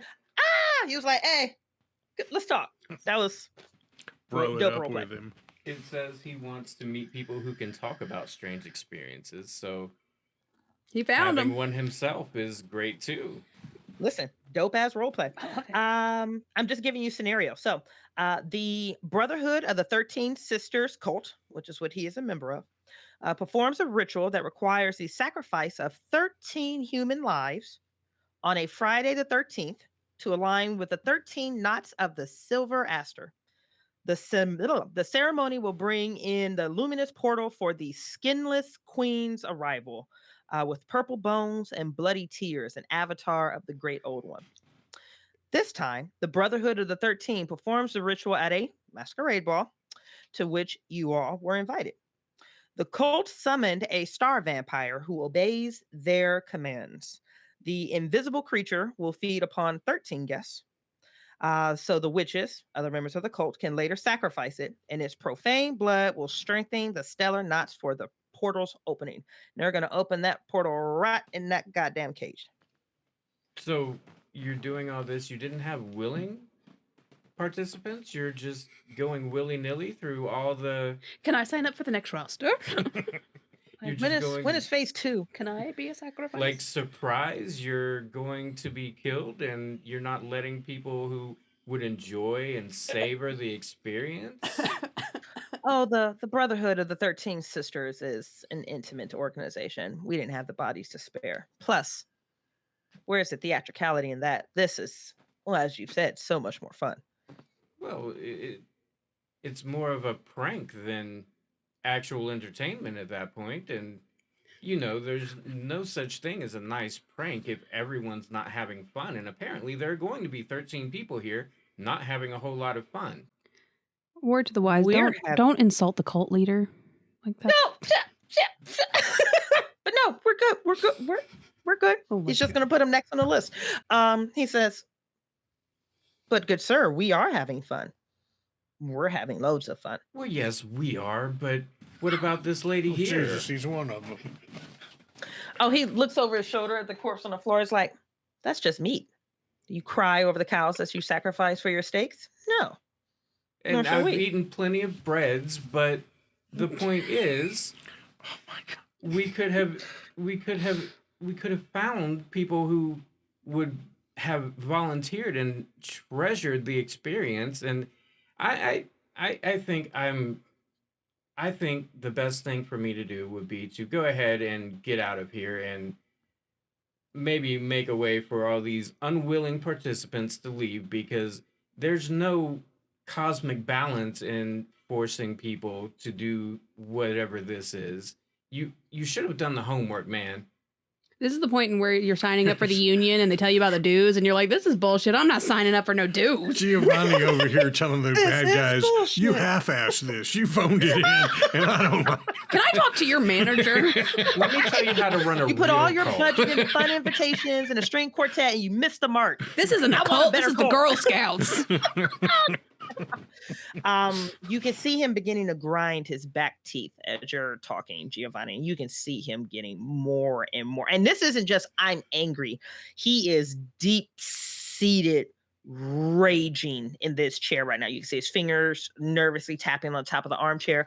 And it's one of those things like you read people for a living, you're fine. This isn't just that you pissed him off, it's that he allowed himself to be goaded into this conversation and then you pissed him off. So he's more pissed at himself, but he's going to project that pissed off onto you. Switching back over to Roberto and Abigail, who's like on the tail. It's on the tail of the jacket. You get to the staff room.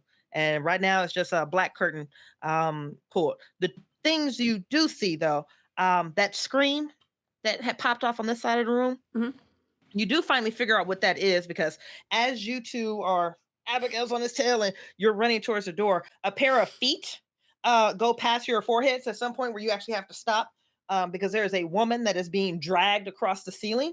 Her shoe actually hits across your shoulder there, Roberto, and the high heel flops off. and something is yanking and tugging and dragging at her as her face is turning blue and her head is starting to bobblehead. And she just kind of floats by you while everyone is screaming and panicking. And I need a sand check from you too, of course. From both of us? Oh, yeah. You guys see. I rolled a 19, which is an success. I was looking at the shoe. I want to know what kind of pump it is. I failed. Nice. Oh, bravely done, baby. Well, hey, look on the bright side. Abigail, I can't explain why, but you're just like, that's not the worst thing I've seen today. Probably because you're focused on the shoe. I saw a shoe. More than good shoe. The body being dragged across you. You lucked out on here, Roberto. You only lost one, but that is enough to give me your involuntary reaction to this. So when it first happens, my mind just snaps to this poor woman has lost her shoe. And I reach down to pick it up, and I probably have it in my hand before I realize what I just saw. So I'm half bent over, and I turn back up to look to verify, did I just see what and I do that really embarrassing fall back straight on your ass into a sitting position, you know, like, oh. And I am sitting there in my best tailor-made black suit in Italian loafers on the floor looking up. And I guess I'm going to reach up to Abigail and ask her to help me up. Oh. I will reach down and grab the shoe out of his hand and chuck it to the side. I'm like, oh, for goodness sake, and help him get up. But let's go. She'll need that. Go. Just go. Go. Turn. Staff. Yes, staff room. Go. So in the few steps we got going, I'm just going to try to screw my courage back up to the sticking point. And I'm going to put both hands on his back and kind of keep pushing forward. And nope. By gaining the courage, I mean Abigail is pushing me forward against my will. And we get to that opening, and I'm not even going to bother to rap on the door sill or anything. I'm just throwing the curtains back open. And you know, there are people dying out here. Something must be done. You throw open the curtains, and people are dying out here. And this is a small area. There's some trunks. There's some luggage. You can tell it looks like this is where people just kind of, cultists probably just kind of put their belongings for the time being. There's also some massive glass box that has runes on it that are shimmering in a weird color spectrum that you can't really identify and understand. It's about the size of maybe a coffin-ish, around that size. Always a good size marker. Good size marker. Not foreboding at all. Yeah, you know. And seated on either side of this, again, shimmering clear box, there are two gentlemen who are, again, wearing black on black on black, and they've got masks on, and they're playing cards on top of this. And like one of the cards goes across the table as they both kind of stop and turn up to you. And they're looking at you like shocked that you actually came back here. Like, I can't believe somebody actually walked back here.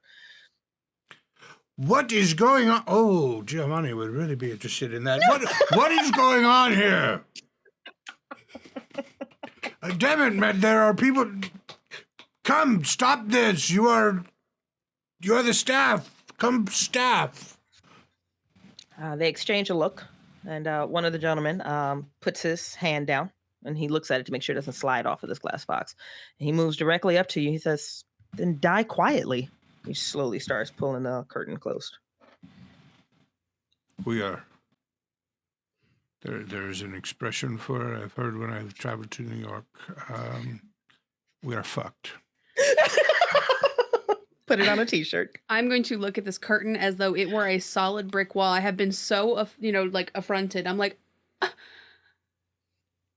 well, fine. And I'm going to turn around and I'm going to yell out, Jojo!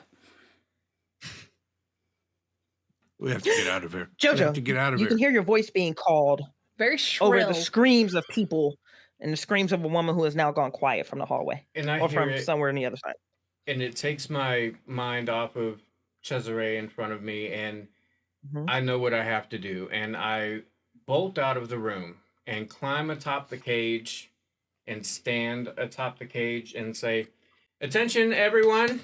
I would like to let you know there is a cult at play here, and they are culting all wrong.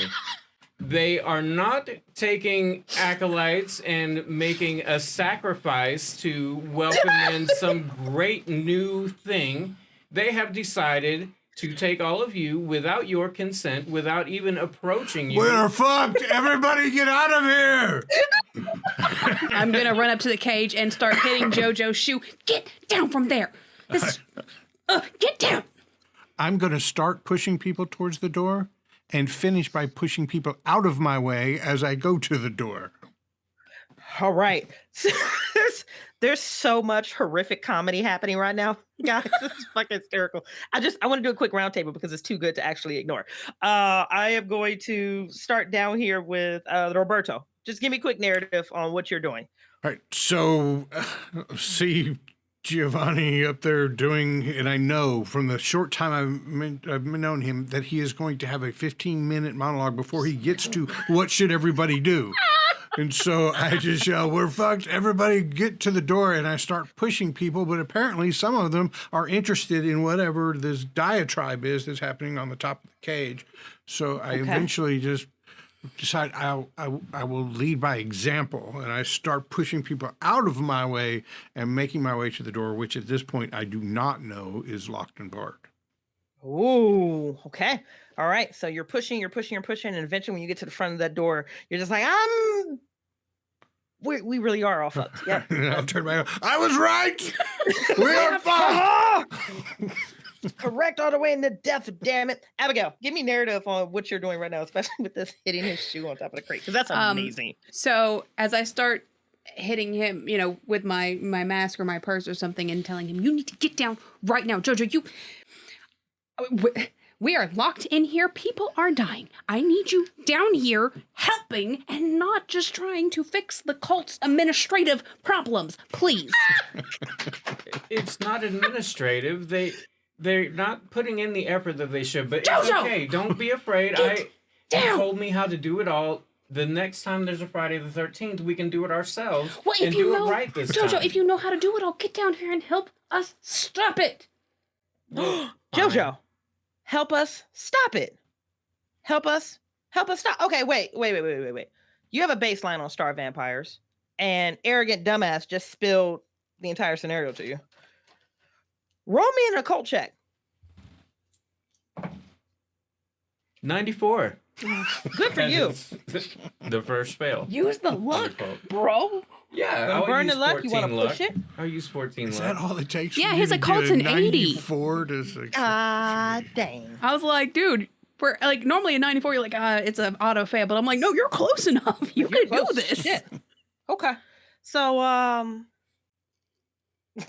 Jojo, you're giving your speech, one that no one is listening to. No one at all. There's one cultist in the corner that's like sipping on a glass of wine, going like, He's right. The benefits suck here. God, man, like I don't have a 401k or anything. Like, hey, could we have done volunteers? Like, you've got one person, signed up with one Loxathol. captive audience members. And your brain is colliding between disappointment and execution and logistics. And you're just like, how to stop this? She's right. How to stop this? Because I'm getting ready to die. I am going to die in the next 12 minutes that Bridgett is running this game. And when I die, I won't be able to come back in the next Friday the 13th and do it better. And do it right. So you have to live to at least be able to execute this ritual well. So it's in your best interest to botch this ritual. But how do you do it? You're locked in. You can't get out. You could try barreling down the door. You could, and this is the long thought process, is the fact that you had to burn a lot. That's what I'm trying to relay. And you're going through your ideas, and then it occurs to you something that the guy said. It's the Brotherhood of the 13th Sister cult performs a ritual that requires the sacrifice of 13 human lives on Friday the 13th. You start doing some math in your head. There are 32 people at the party. 6 of them are in the cage. So you're like, all right, so those are written off. And 13 people have to die, which means there's 13 victims in this room and everyone else is a cult.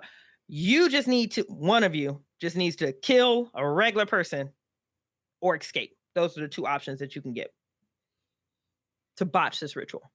So,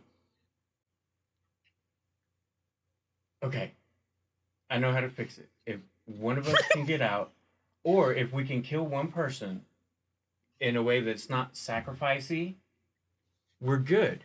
We're good. We'll be good.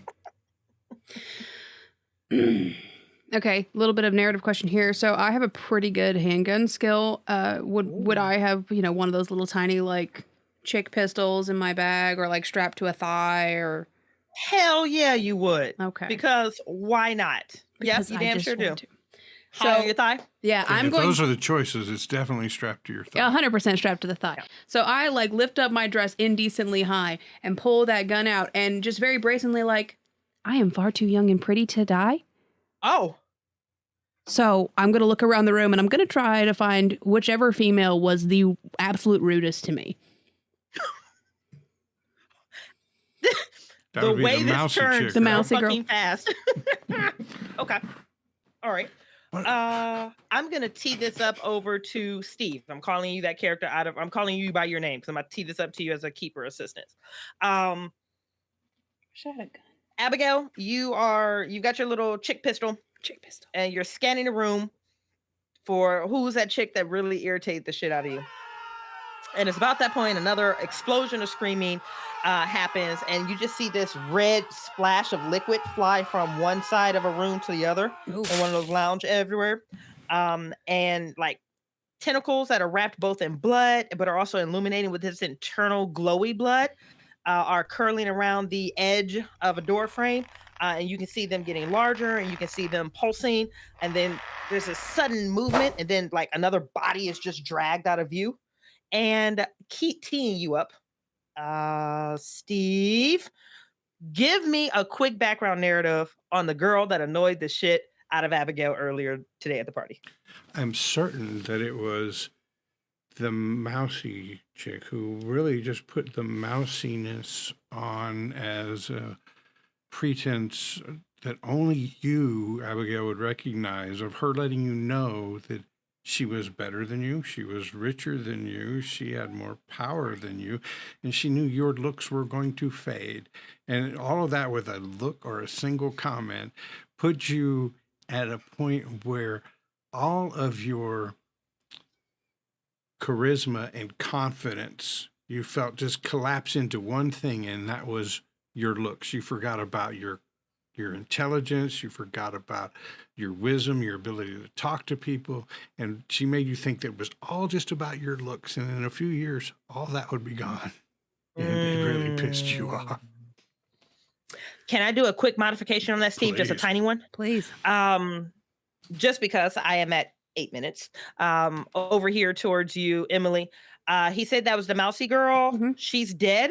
So insert that same beautiful narrative on somebody else at the party. Got it.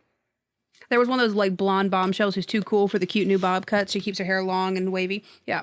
I'm sorry, I Bam. thought that's what mousy meant. No. Long blonde? No? No, My yeah, bad, my bad. biggest apologies. You're okay. Apologies. I teach you Words, up poorly. Sorry. definitions. my bad. Words, narrative. We're about to commit murder here in a second. Yeah, that's fine. So I guess it's fine anyways.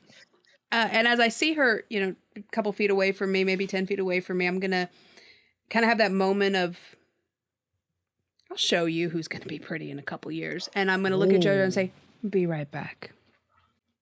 And I'm going to start over to her and level the gun right at the back of her head. And pull the trigger. Holy shit! And then I'm going to kind of like let the gun cool off and then stick it back in and fix my skirts and be like, I need a drink. Holy shit. Okay. With 7 minutes left, let's round down this thing. Out of game, the ritual is disrupted. The cult is completely shocked and disarray because one, that shouldn't have happened. Somebody was running their mouth too much, and that was clearly Cesare because he thought he had this in the back. I'm just going to do quick round table. The star vampire is now off its leash, so it can go after anybody, but you're still locked in this. There's still the issue that you're locked in this room. The ritual is done. The vampire isn't systematically killing people. It's just rage out right now. And obviously it belongs in the clear box. I'm just going to start going around the room. Giovanni, give me narrative. It can be your personal narrative. It can be the narrative of an NPC. It can be the fucking vampire. Just start talking to me. Wind me down. Giovanni is, when he sees the tentacles, he is making another rush. Hello? Hey. Let me talk to you. Have you heard about Our Lord and Savior the... Cthulhu. Have you heard about our Lord and Savior Cthulhu? We could bring him, and if you don't mind, we could actually summon another one, but we don't want to do it in an unwilling fashion. We want to have willingness. So if you can just come back tomorrow night, I'm sure I can round up a few people that aren't necessarily going to be taken unawares. They'll love you as much as I do and be willing to put forward for this. So you're missing the bulk of whatever this creature is because it has a person up inside of it and it's drinking. But the tentacles are kind of like you're rambling again per usual. And it's like the tentacles are moving around and then they slow and they stop and they're looking at you. And this is kind of like the peak of your career because you are actually talking to a mythos creature. And that's when it lunges out at you. Give me a dodge, please. 27 against, that is a regular success. I hit an 80, so it goes completely wild, but you've got 4 tentacles that are just like, and are jumping out and they're grabbing at you. So one probably gets inside of your shirt jacket, is trying to latch onto you, and it rips as, things of that nature, but you were able to dodge out of it. Abigail, give me narrative on the monster, on you, anything. I think as she shoots that girl in the back of the head, Cheshire comes up and starts screaming, "What have you done? You ruined everything. And now the monster is free and we'll never see it." And Abigail has just kind of unhinged at this point. Like, she's lost all kind of the pretense. And she kind of gets that hyper-focused mind of she needs a drink. So she walks to the kitchen, walks by whoever's there, pours herself a drink, and then looks over, sees like a big bag of flour. And points to one of the guys and she says, "You, grab that," and hauls it out, puts it in the middle of the floor, and then shoots several rounds into it so it sprays flour all over the room, allowing the mythical vampire to be seen and therefore shot down by a man with a larger gun than my little chick pistol. Holy shit! Okay, I just have to say the guy that brought the flour was probably one of the 4 guys that was all over you previously. Oh, 100%. Shoot away. That's just one of them.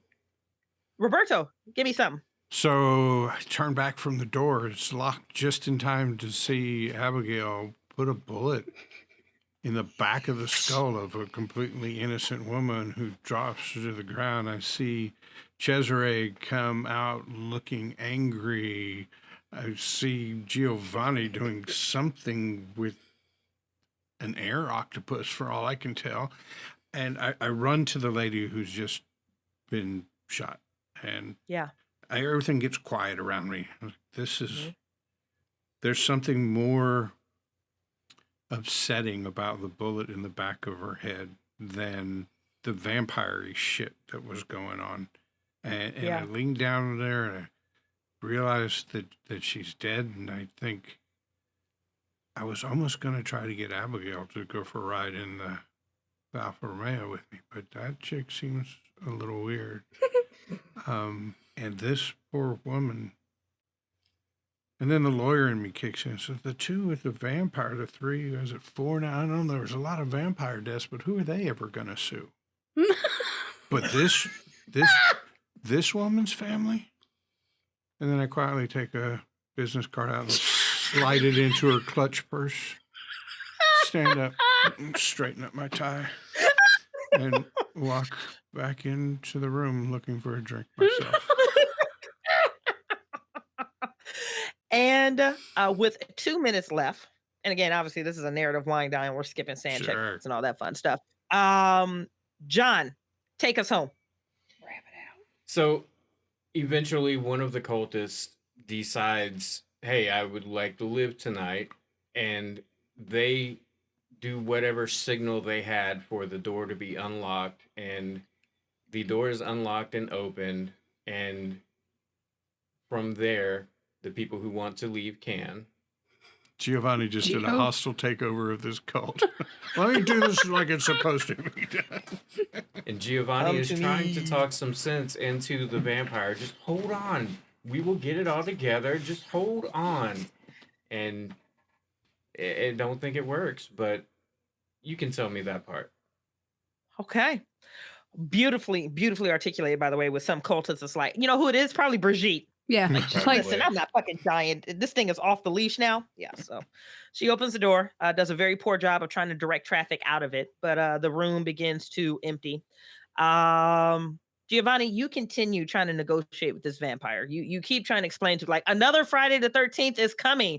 And actually that was their shtick. We could start off like you're having this entire argument with it as you can hear the screaming voices dissipating into the night. And no. And Abigail and Roberto, as you guys hit the base of the stairs, drinks in hand, you guys both give each other a passing glance. You both take off in opposite directions. And that's when you see Giovanni running down that last flight of steps that's, backless in that very top area. When 1, 2, 3, 4, 5, 20 tentacles, thin and wiry and dripping with blood, reach out and grab around him and just suck him back up the stairs. And you hear coming from like Doppler effect, it was worth it. Worth it. Hey guys, and look! The bloodbath at the Palazzo Grigi becomes a new haunted house attraction in the future. It also becomes like an occultist hotspot, and there are stories and reports and things that can never be explained about what happened at that warehouse off of the Palazzo Grigi. And game at 8:01. Damn it, made it with a minute That left. was great. Yay! Thank you so much. I had a blast with that, and we probably made it harder on you. It was so good. The comedic horror was great. You guys are fantastic. That was amazing. We can't seem to help ourselves. We can. It's who we are as people. It's who we are. And that's why you're so loved. Chastising occultists is definitely the funnest thing that's happened to me today. I'm gonna tell you, John. Logistically, this makes no sense. Have you even worked through your star format goals here? John with his high Where are your occult roll volunteers? telling the cultists, you are doing this all wrong.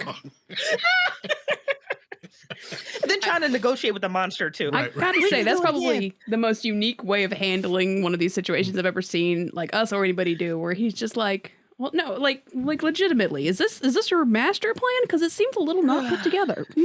Like, did y'all vote on this, or was this just your idea? It's probably yours, right? You was like, and just that was hysterical. That was brilliant. That was amazing. I loved that. That was such a good one. Thank you. It was good. And the Occultist 5 was good from beginning to end. The crystal in your pocket absorbing some of the sun rays to give you energy later in the night. That was perfect, man. Oh, it was so good. I thought for sure you were going to shoot me, and I was like, do it. Do it.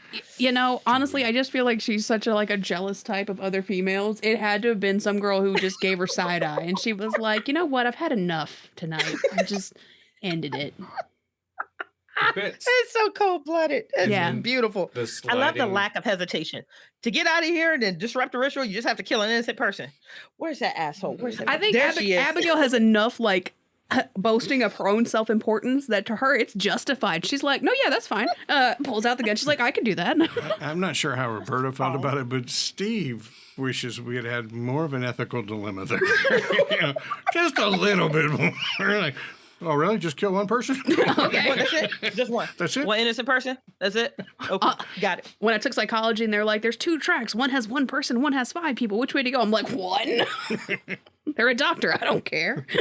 That was a neat move, putting the card in, too. That was great. The comedic, the end where you're just like, they're going to need a lawyer. Put the card in her bag and just keep going. I had planned on playing him much more heroically, but every sand he lost little bits, but every time it was a little squeal, fall on your ass. And so he just ended up being more cowardly. I imagined him at the beginning. I imagine the base he centers himself on is money anyway. Right. So getting back that base. He reminds me of the guy who's a construction worker when the Avengers come through and destroy the town, and he's reasonably what the fuck? This is not okay. I'm getting over it. Oh my God, this is you just strike me as that really pragmatic person, the only person in the musical who knows everybody else is singing and can't figure out why. That's what your character was. So good. Bridgett, you were awesome. You were great. Thank you for doing this. Thank you for having So me. I This was gotta a great time. ask. So I loved Bridgett Mm-hmm. and Cesare. And I don't know if it's intentional or if my mind just went to it, but at the very beginning, you said Cesare gave a very lascivious smile to Abigail. And so I'm imagining this big, wide smile. So every time after that, I'm wondering, was Cesare a play on the Cheshire Cat? Oh, I wish I were that intelligent. I really do. No, there are no NPCs included in the module. So all NPCs. You I came just up with created all on the fly. names, all the people? Yeah, Cesare That's was just a sexy name that I've always liked in my head. I always said if I ever had kids, I was going to name one of them either Chase or Cesare. So I was just like, Cesare. So Bridgett was just a last ditch. I need a name. I'll use my name. Where did I come up with that one from? And Jeffrey. I need a name. Jeffrey. My last name is Jeffrey. So you had a Really Bridgett bad and a Jeffrey, and I was like, nice. All right. And when those three easy ones were gone, like what I would name my kid, my first name, my last name, then she came up with Johnson. Johnson. We're going to revert. Because I'm really good with names. I'm not. Thanks so much for doing this. This is great. I really want to go check out some more of those little pamphlet adventures. That was so good. Because those are perfectly suited for one shots. Because every supposed one shot I've ever seen always takes too long. That is great. And it looks like there was just enough there for you to have a flow and a storyline, and then you built on it as you wanted. So it was great. Thank you. And just rocked off from there. Thank you. I appreciate it. Again, if you're looking at for this one, this is the Ballad of the 13 Deaths by Fábio Silva. This is on the Miskatonic Repository. He has 5 or 6 other pamphlet adventures out. Guys, I think this was $2. I'll send you guys a link so you have it. So everybody who's into Call of Cthulhu stuff, or those who'd like to get into it, that's a great, cheap way to get some adventures. John, we're going to ping in chat again the Carousel of Fears. Let's get that thing to show the. There you go. Yeah. There's the flyer for you. It's a really good flyer. 5-star that is my rating. latest adventure on the Miskatonic Repository. It's called Carousel of Fears. It's a longer one. You could technically run it in 2 hours like this. You're just going to miss a lot of the beat of it. But that is a visceral psychological horror that has pre-gens that are intimately tied into the story. And there are some cool story beats between the investigators and the scenario. But basically, in a post-apocalyptic world, you get stuck in a carnival looking for supplies and for your teammates. And then you can't leave the carnival unless you interact with its attractions. And the attractions go from dark to really, really dark, really fast. That sounds awesome. It sounds I'm scary. going to pick that up and check it out. Thank you. I appreciate that. And I want everybody in chat to pick that up too. And everybody who sees this on video on demand on our YouTube in a few days, go check that out. Thank you for all you do. You know, as the community ambassador for Chaosium, you were so helpful and friendly when we went to Chaosium Con, and it was more than just a front and a job for a couple of days, because out of this has grown what I consider to be a very good friendship. Yeah. So thanks for coming along. You're kicking ass on your job. Ow! And thanks you babe. so much for joining us. Emily, John, anything you want to add? And then we'll give Bridgett the last word. Go ahead. Yes, much thank you for coming, and for a quarter an hour between all of us, that was a really good value on that amazing. pamphlet. Right. The value. The values in In it. this economy, even. Right. For me, I just really enjoyed having somebody else here with us to kind of play off, because sometimes we get tired of our own jokes, you know, because I already know what they're going to say. I'm like, yeah, I've been here. So it was really great having somebody else who kind of mixed it up for us and made us all get out of our comfort zones. And normally I would have been much more reserved to like just up and shoot somebody, but I was like, fuck it. The opportunity has been listed. I will take it. And I really enjoyed that. You were a great addition, and you really spurred some creative and amazing moments. So thank you. So we're Percentile Vice. We do this all the time. But you are Bridgett Jeffries, and you are awesome. So you are the keeper. I'm going to give you the honor of saying the last words and taking us out.